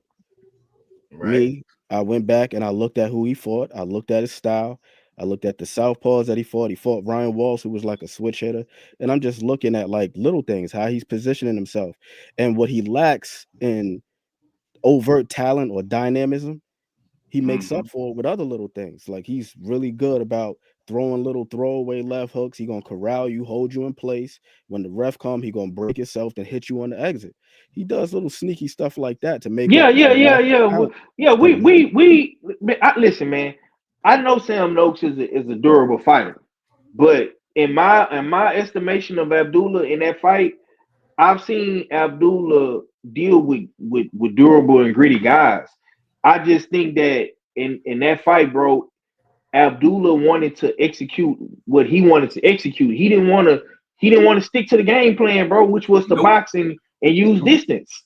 Mm-hmm. What I'm saying is Sam me, Noakes was more than just durable. He was looking actually at in them there two applying some dudes, craftsmanship. Sam And Noakes also, could fight and all that, but what I chalk it up to is that's on Abdullah. Like, and I'm comfortable saying it because he admitted to fighting the next man's fight instead of fighting your fight. And we all know champions fight their fight, not the next man fight, right? So I know he could have made that fight cleaner and not as tough on himself, right? He, like you said, he won a fight so much. He said it. I like the fight. That's a problem, but it's not right now, right? Because it ain't to his detriment. But that's the only knock. I really do believe with the talent that he possessed, even with how solid Sam Noakes is, think he could have made that fight easier on himself. I really do. With his approach. if you and I are driving, right? If you and I are driving and my car is faster than yours, but let's say we're driving manual and you're better at shifting, who's going to win that race? Sometimes it just comes down to that. Like you just don't. Sometimes you got to just learn how to work with what it is that you have. Yeah, So but speed, he got shifting power, is he a got skill. precision, Shifting is a skill. So if you're the better shifter, of course, you're gonna win because you got the better skill. But this is what I'm saying. We look at the talent as an outward thing and not the application. And what I'm saying is if you go back and watch Sam Noakes' fights, he is very consistent in what he does, like extremely consistent. What he was doing with Abdullah Mason, he did with other people too. And he was in there with guys that were like super veterans. Like Yvonne Mendy had over 50 fights when Sam Noakes fought him. Abdullah don't got that type of experience. And then Shakur Stevenson, his pedigree is like through the roof. So we looking at this guy is on he's point. talented, but Abdullah Mason is phenom. We ranking him over Shakur and shit. Nah, you don't go in there and get cut and make the fight tough against Sam Noakes. You're supposed to put belts to his ass. I'm holding him to the standard that they keep putting him on. This damn pedestal, rating him over people that's far more proven. Then he get in there and have a gritty fight with a guy that I'm telling you, skill for skill, I get it, but I still think he better than Sam Noakes, and I think he could have made the fight easier on himself. More talented for sure. He was getting screamed on by his dad a little bit for not listening. Get what I'm saying? Wanting to just get in there and fight. Slow down, young man. That's my biggest critique for him in any fight. Slow down. And if he would have just slowed down just a bit, I think he could have took less punishment. I do. But you want to get there, you want to fight. So when you in the fire, you're gonna get burnt. That's why I ain't being overly critical of him. I don't think his defense trash or nothing, but it's what you said, being on the front foot, and it's the attitude, his approach. I want to get in here and fight. It's my first title fight. I want to make a statement. I believe all that shit was on his mind. And he fought like, I'm coming to prove something. And, I think with that, he, made the fight a little tougher than it needed to be. And credit to Sam Noakes, but man, nah, that's this dude freakishly long ass arms. He could have made that shit easy. And he even talked about it when he stayed at distance and kept his range. His combinations flowed more, more smooth. So he kind of, in ways, he made it tough. But it was some of Sam Noakes. I ain't taking the credit from Sam. That's where the mental aspect comes into play. Like Sean Porter was saying about Shakur Stevenson. How do we know that just because this kid is a freak athlete, that he's got the mental acuity to stay that locked in? Or how do we know what the hell he's training in the gym? Because you're going to fight how you perform. You're not going to get under the lights and all of a sudden now you're going to be more keen on your position and be more deliberate and all of those things. That's not going to happen. That's something that's got to be worked on meticulously, day in, day out. You got to work on that stuff. Dang. And just because you hella talented, it does not mean that just automatically you've got the innate ability to just apply these things. Yeah, but that's for me. That's always been the one thing too, though, or the other thing. You know what I mean? Mental. It's just his mental. He's young, and I think that's what it boils down to too. So I think it's his approach. His approach is the level of experience at the time of. It's a combination of things, but overall, man, that he could have made that fight easier for himself. I'm not. I refuse to see it any other way. Yeah, I'm not gonna lie, bro. I like what Ant's saying. You know what I'm saying? He very intelligent. You know what I'm saying? Using all these fancy words and shit. But for me, bro, I'm gonna keep it simple, bro. To me, boxing it all comes down to game plan and execution, man. In camp, you game planning, you working on different things. Whether you're gonna stay on the outside, you're gonna fight on the inside, you're gonna box, you're gonna try to set up your money punches. And then when you get in a fight, bro, it's all about how you execute said game plan.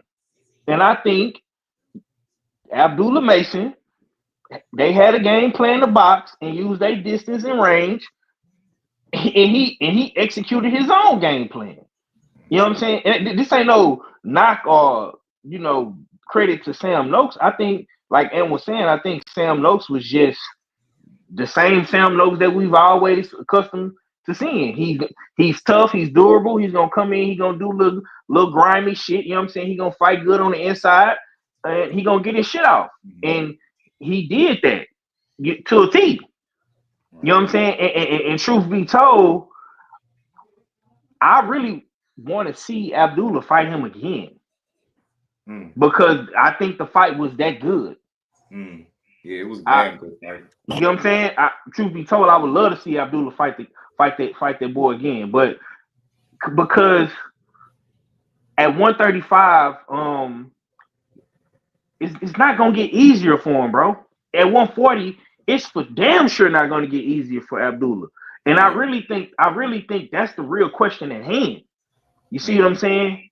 Because okay, let's look at the landscape right here, right now. We talking about Core and T.O. and all these guys, but it's another fight, and I'm not for sure if you talked about it in recent time, but you got Andy Cruz and Raymond Mortalia. That's another fight that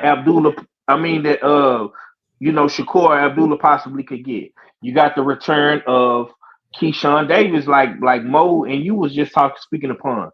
So you still got Kid Austin lurking in the shadows. Right. So it's a lot of shit right now for Abdullah, bro. So he's gonna have to adapt, bro. He's gonna have to learn how to adapt in those high pressure cooker moments, and he's gonna have to learn to make adjustments better. You know what I'm saying? Because that's what the greats do. And he might have to learn fight by fight, round by round, minute by minute, second by second. But he's gonna have to learn to adapt and adjust, bro. And if he don't do that and pick up on that real quick, he possibly can lose. Because I think the Andy Cruz fight for him will be tough. I'm not gonna lie, bro. Because I just think that Cuban style of boxing, I don't think Abdullah has seen nothing like that in the pros yet. Right. Bro, y'all see how petty Bud is, yo? Real quick, shout out to my guy, the Butcher, man. He said, when you going to come on the Boxing Voice, spit some boxing dollars? I will counter punch you and call in. Next, the Boxing Voice host you, right? Shout out to the Butcher, man. Hey, that would be dope, bro, if you did that. No lie. Shout out to you. Code Slap Yourself is hilarious for the 20%. Yo, I was wondering, did y'all see how I slipped it up there, man? He said, I am the belt. 20% off for one day. Code Slap Yourself. Bud petty as hell, bro. Hey, on some bullshit, man. Oh shit, that's Bud. That's Bud new merch he came out with for the Yeah. Say he was the most Google athlete on Google, most searched athlete on Google in 2025. More shit to be mad at, bro. They do not like Bud. I'm gonna do too much criticism for that performance. No, I don't have no bad criticism. My only thing is I think he could have made the fight a bit easier. And that's just my opinion based on what I see with him and what he said in the post fight, fighting the next guy's fight. Because I feel like if you would have fought your fight and been a bit more, well, shit, he did fight his fight, so I don't want to say that, but I think he did approach the fight with more patience. And again, that's something I guess that he's gonna have to continue to work on, because I think it was his impatience or his willingness to get in the fire that got him dropped against Vasquez more so than it being his bad defense or bad chin. I just think he was out there, just getting to it and kind of, fell asleep in there for a second, got clipped. Shout out to Big Dog Willie. Said Tanking Maniacs are slowly jinxing Abdullah Mason. Ah, man. I'm telling you the wild shit. And we never got a box again. Well, right. Well. Wild, I already been getting these bet, but now it's time for you to get your just do. I think refine his approach. You don't necessarily got to dial back the aggressiveness. Is just doing little things, man. Being more cognizant of the position, doing little stuff like slipping your head off the line. I get it, but again, But for that stuff me, got to come in the gym, though. It's not going to what just the show hell up was fight Shakur night. telling him in the back room after getting dropped? About being patient, and that's what I think he needs to develop. I think that's the biggest part that's missing from his game, is being a more patient guy. Again, some of that it just come with the success he been having. A lot of those shots that he hit Sam Noakes with, guys usually get up out of there. So he's fighting Everybody out here, ain't good gonna fight, but I think what I'm everybody ain't asking to gonna see from fall, him is bro. gonna come with experience. I think it's gonna come with Everybody. time and experience. Man, and he got the right people around him, so he definitely gonna get there. And that's what it comes down to. Everybody ain't going. You got some guys that'll walk through your best shot and press your ass out. Right. They'll fight. Right. And you gotta fight. We done seen the level level up in there with damn Chop, bruh. Almost got sent to meet him in the middle rounds. Seen him in the Lowe's leaking versus damn Emmanuel Augustus. Are we serious? Like these things happen. Z was good. The level up, bro. The level up from Sam Noakes, bro. A lot of them shots that he hit niggas with they ain't gonna fall, bro. If he keep leveling up, let's just say if he fight a Kid Austin or motherfucking Andy Cruz or fucking, you know what I'm saying, one of them guys, Lomachenko, bro. Right. Them shits he hitting niggas with, bro. Everybody's not gonna fall, and you're gonna have to be more strategic with your offense and how you working your shots. Especially when you're talking about, oh, I ain't gonna be at the weight, that much more longer. Now you're going up in weight and you fight bigger guys, you know. So that's something that you got to think about too. Right, that's true. And sometimes we got to just be open to the idea of guys not being, man, from an application standpoint, where their talent would suggest. Like some of these dudes are like uber athletic, but Mason versus Paul, though. I'd like to see that. Justin Paul, though, he was damn good in his last fight. Man, now that's gonna be a banger. That's gonna be a banger, boy. I like that fight, L-Dub. That's a good one. Hell yeah, that's a good one. Now you just facts, Cal. Like I hope people know what I was saying. Like I don't have a lot of bad things to say. I just feel like I think highly of the kid, man. I see a lot of he got a high ceiling, man, and it's just like I said, getting dropped. That wasn't a matter of just being a bad fighter, having bad defense or a chin. That's you just having that lapse because you get into it. You in there on offense and you forget about that. This shit coming back at you too. So I think that's just being young. And that's what I call the young boy energy. Because look, he jumped right the fuck up and went right back and did the same. That's the young boy energy. Got in there, Sam Noakes, getting his chest. He get hit with something, he get right back in there. It's just like he fighting. You get what I'm saying? He like fighting like I'm trying to prove some shit. Like, man, I'm greater than you. I'm gonna get in here. I'm gonna fight you. But sometimes you can just box and take your time and break your guy down. I feel like you that much talented than the guy in them areas where you could utilize it. You know what I'm saying? You fighting, you gave him a better chance to look good to me. You know what I'm saying? And I wonder. You know what? I wonder what his dad think about the performance. I didn't get a chance to watch none of the interviews to see if he spoke. They don't speak too much, but I would like to know. But I ain't got nothing bad to say about it. No, first 12 rounder, he got that shit done. You know what I'm saying? And he finished the fight strong. He got cut. He ain't fold. He ain't back down. He had his man bleeding, digging to the body. He was working, and when his man didn't go away, he just kept pouring it on. Get what I'm saying? He had no quit in him, right? He did get buckled. He went through some motions. So I think that 12 rounds gonna make he probably learned more in that one fight in them 12 rounds than at any point in his career. That shit just gonna make him better. You know what I'm saying? I'll never trash Abdullah. I don't give a damn what the dummy's doing, but that's a hell of a fighter. Like Core said, he a beast, but he's just young. That's it. And it's not really a knock. You know what I'm saying? He gonna get all the experience in due time. He got the right team. They moving him right. He a champion. That shit is up for Abdullah Mason.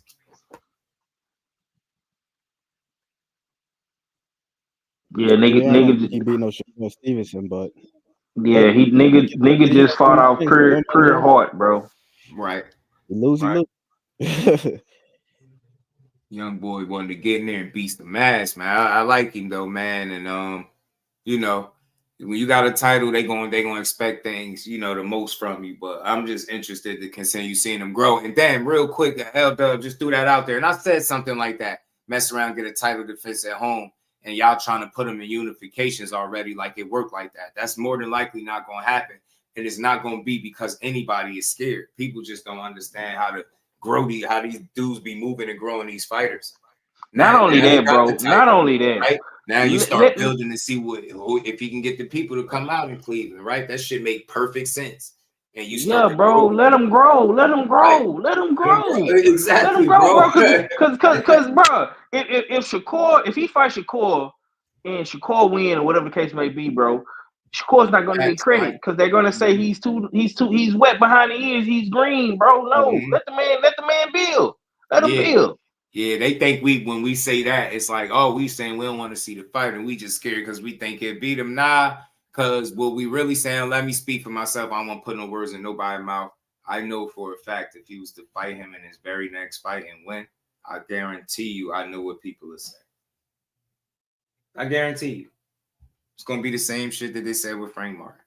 I was a little too soon. It was this and it was that. I know that. But I know with the experience, couple more fights and that shit was to ever happen. That's something that's less likely to be said, right? For me, when I say like let them build, I say it because I want them to be all the way ready. I want them to be the best version of themselves. So when they do fight, if it ever does happen, it's no excuses, right? I'm tired of that. Y'all don't get tired of these excuses?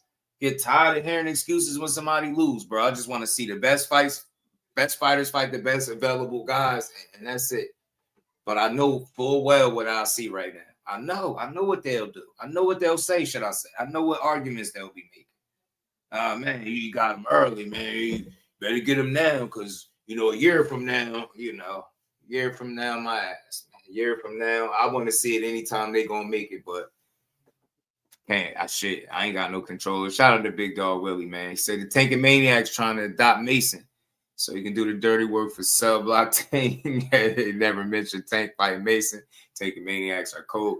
I was saying that earlier. That's why I got it in my title. He ready for Shakur, but not Tank. And I don't make this shit up. This is hey, bro, you a savage for that shit, bro.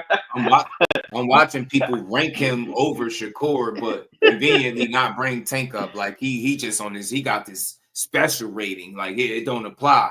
Yeah, but dude, Mason, he better than Shakur right now. But you know what? At the end of the day, that's good to hear because that means he got some fans. That means he got some people that really rock with him. And that means it's a promising young talent. You know what I'm saying? Yeah. So that's good for boxing. You got these Tank fans, boy, they going to put everybody else in the blender while Tank just, sit on the sideline. Yeah, and I'm only speaking to the super duper fans that do that. That's why I said the Tank super fans, bro. The super duper. Right. Yeah, bro. Right, they be bucking. Shout out to Big Dog. Appreciate the love. Yeah, we can all get along. That's how I be trying to, you know what I'm saying? That's how I like to do my platform for anybody that want to build on boxing. I'm not concerned with nobody's arguing. I'm not concerned with trying to prove to you that I'm right. None of that. I just want to, headache free. I mean, but shout out to Abdullah, man. He a dog, man, and I'm sitting back waiting for the next one, But that Justin Paul though, man, that should sound crazy because he just had a good win too. Damn good win. You just got to fan how you get me. And that's what it. I love seeing people get tested and figure that shit out. And that again, so I be clear with my full assessment of Abdullah Mason. That's how you get in there and fight, bro. Yeah, that's how you get in there and fight. I don't think nobody could walk away disappointed. They said they wanted to see action. The no time, no Jerry shit. Okay. He went out there fighting. And hey, that's why I meant to ask you. I'm glad I got you up here. Hey, man. So I got to ask you because I look at you as the professional when it comes to the charts. Those was pretty damn close to some sequins, wasn't they? Who, Abdullah? Yeah. He was damn close. What? Did you consider them a pair, or was it the patches or logos that might have saved? I gotta look at them again. Yeah, don't wear them shit. I be Ant McQueen in here on it, man. Don't wear them damn shits, man. Oh damn, Ant, you be designing shit, bro? Nah, I'm not saying that. He don't wear got them this damn thing when black they wear sequence these trunks. all black trunks that dudes be losing fights. Like if you look at Shakur and De Los Santos, look at them trunks, bro. All black. Look at Oh, Ryan Canelo, took his all first black. L. He got his liver punched through his rib cage, and the blood was trickling down his nose. What he had on? Black sequin trunks. When Jamel Charlo went up there for Canelo, what he had on? Black sequin trunks. David Morrell, when he took his first L, David Benavidez, he had on black sequin trunks. My favorite fighter of all time is James Toney. When he took his first L to Roy Jones, he had on black sequin trunks. When Nigel Benn and Chris Eubank fought, senior that is, Nigel Benn, when he got knocked out by Eubank Senior, what he have on? Black sequin trunks. Telling you, that dude Olivo, when he fought Mirko Cuello, he was winning the whole fight, then got stopped in the last round, got dropped to the body twice, and he was winning the whole fight, then got stopped last round with like 30 seconds to go, and he had black sequin trunks on. So what you speculating? You saying bro. it? Oh, you saying it's cursed? Okay, I thought you were saying like something's wrong with the material or something. Okay, you saying them shit's cursed? I got you. Yeah, man, that shit crazy. Man. He said they wasn't. He was wearing a little snake or gator skin. Okay, shout out to Kyle. That shit I was that like, man, L-Dub, we what need fight to was that? I know Queen on L-Dub it, still in man. here. Because I'm like, it's something with them trunks, bro. When Ever homie blew his since knee Joe out, mentioned it, when homie blew his knee out a couple weeks ago, who was that? L-Dub. He had them black sequin trunks on. He went to throw a damn like a Superman punch and blew his knee out in the ring. man, that's crazy. Got the shit waved off. Stop, fighters. Stop wearing them trunks. That's crazy. Stop. Yeah, the all blacks, them joints be cursed, man. Dudes be going out there fighting for their life. Only the special ones win with the sequin. I think Deontay Wilder had them black sequin trunks on when he got spun around by Zilly Zhang. Yes, yeah, he did. He did. I'm telling you, it's something to that. And I'm a weird guy when it comes to boxing. Like I be having like hair superstitions. Superstitions like a Don't do motherfucker, stupid bro. shit with your hair and get in the ring. I swear, we was doing it in real time one day. I seen somebody came, I was like, oh, he definitely getting knocked out. Shortly after, he was getting stretched. I was like, I told y'all, you do dumb shit with your hair. It's just something. It's just not gonna be a good night for you when you got a stupid ass outfit or like you wearing sneakers instead of trunks. There you go, man. It ain't no good, bro. You can't That's do it it. right there. Hey, bro, what you just do? What you got on the fights this weekend though? I don't know if you talked about them yet, but I'm gonna run it down because I'm about to hop off. I gotta go make a run. You talking about the Pitbull and Roach joint? I definitely got Pitbull. I got Roach beating Pitbull, man. I think he can box him and just outsmart him, right? Like and try. My thing is I want to see what his approach to the fight is because he keep talking this KO stuff. So maybe he gonna fight in a way that's gonna make this a little more dangerous for himself. But I definitely got Lamont Roach outsmarting Pitbull, winning on points. Definitely not by stoppage. After seeing Cool Boy miss weight, part of me feel like he had a fat cat. You know what I'm saying, or something like that. And then the outside the ring, just the lifestyle, the eating choices caught up to him. And I kind of leaned towards Shock now. Like I was already flipping and flopping, but kind of slightly lean towards Shock. Something about them fat camps and not being 100. Like I don't be liking. So I still flipping and flopping, but kind of lean towards Shock after I realized he missed that weight like that, man. Let me ask you a question. I'm gonna put my conspiracy hat on. Mm-hmm. Do you think that there's a possibility that Suleiman has something to do with this? With this whole situation. I'm not sure if y'all spoke about that, but remember, he was supposed to be ineligible for missing weight. And then shout out to L-Dub, he clipped it. The dude announced the fight as 135 interim title for the WBC. Yeah. And that was something that was in place for Jadier Herrera and what's my man's name? Ricardo Nunez. Yeah. So now all of a sudden these motherfuckers is fighting for the interim.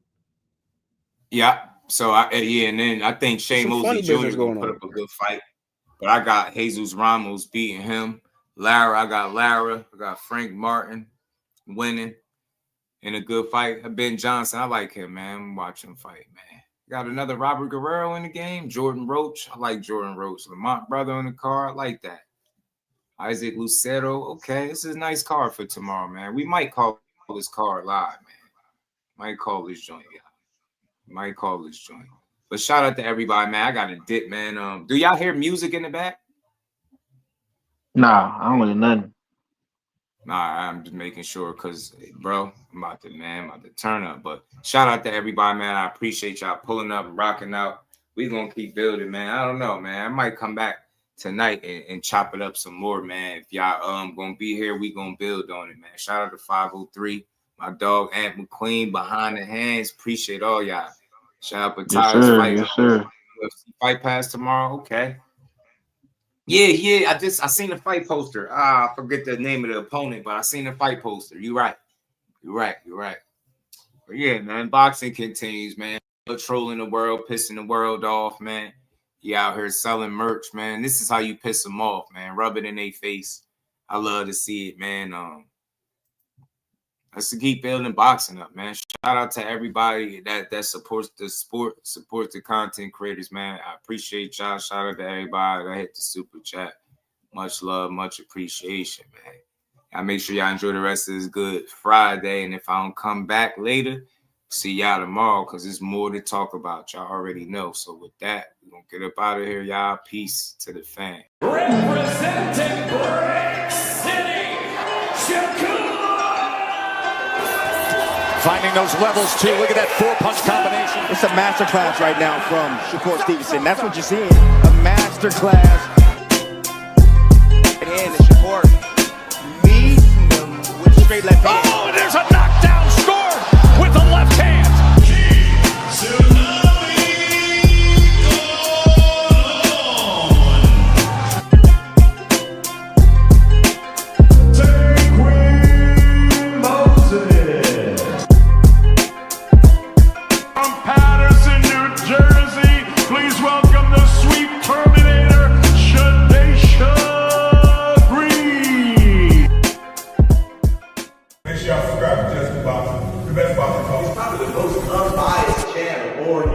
Right now, we're gonna give him his just due. Shout out to my brother Just Due.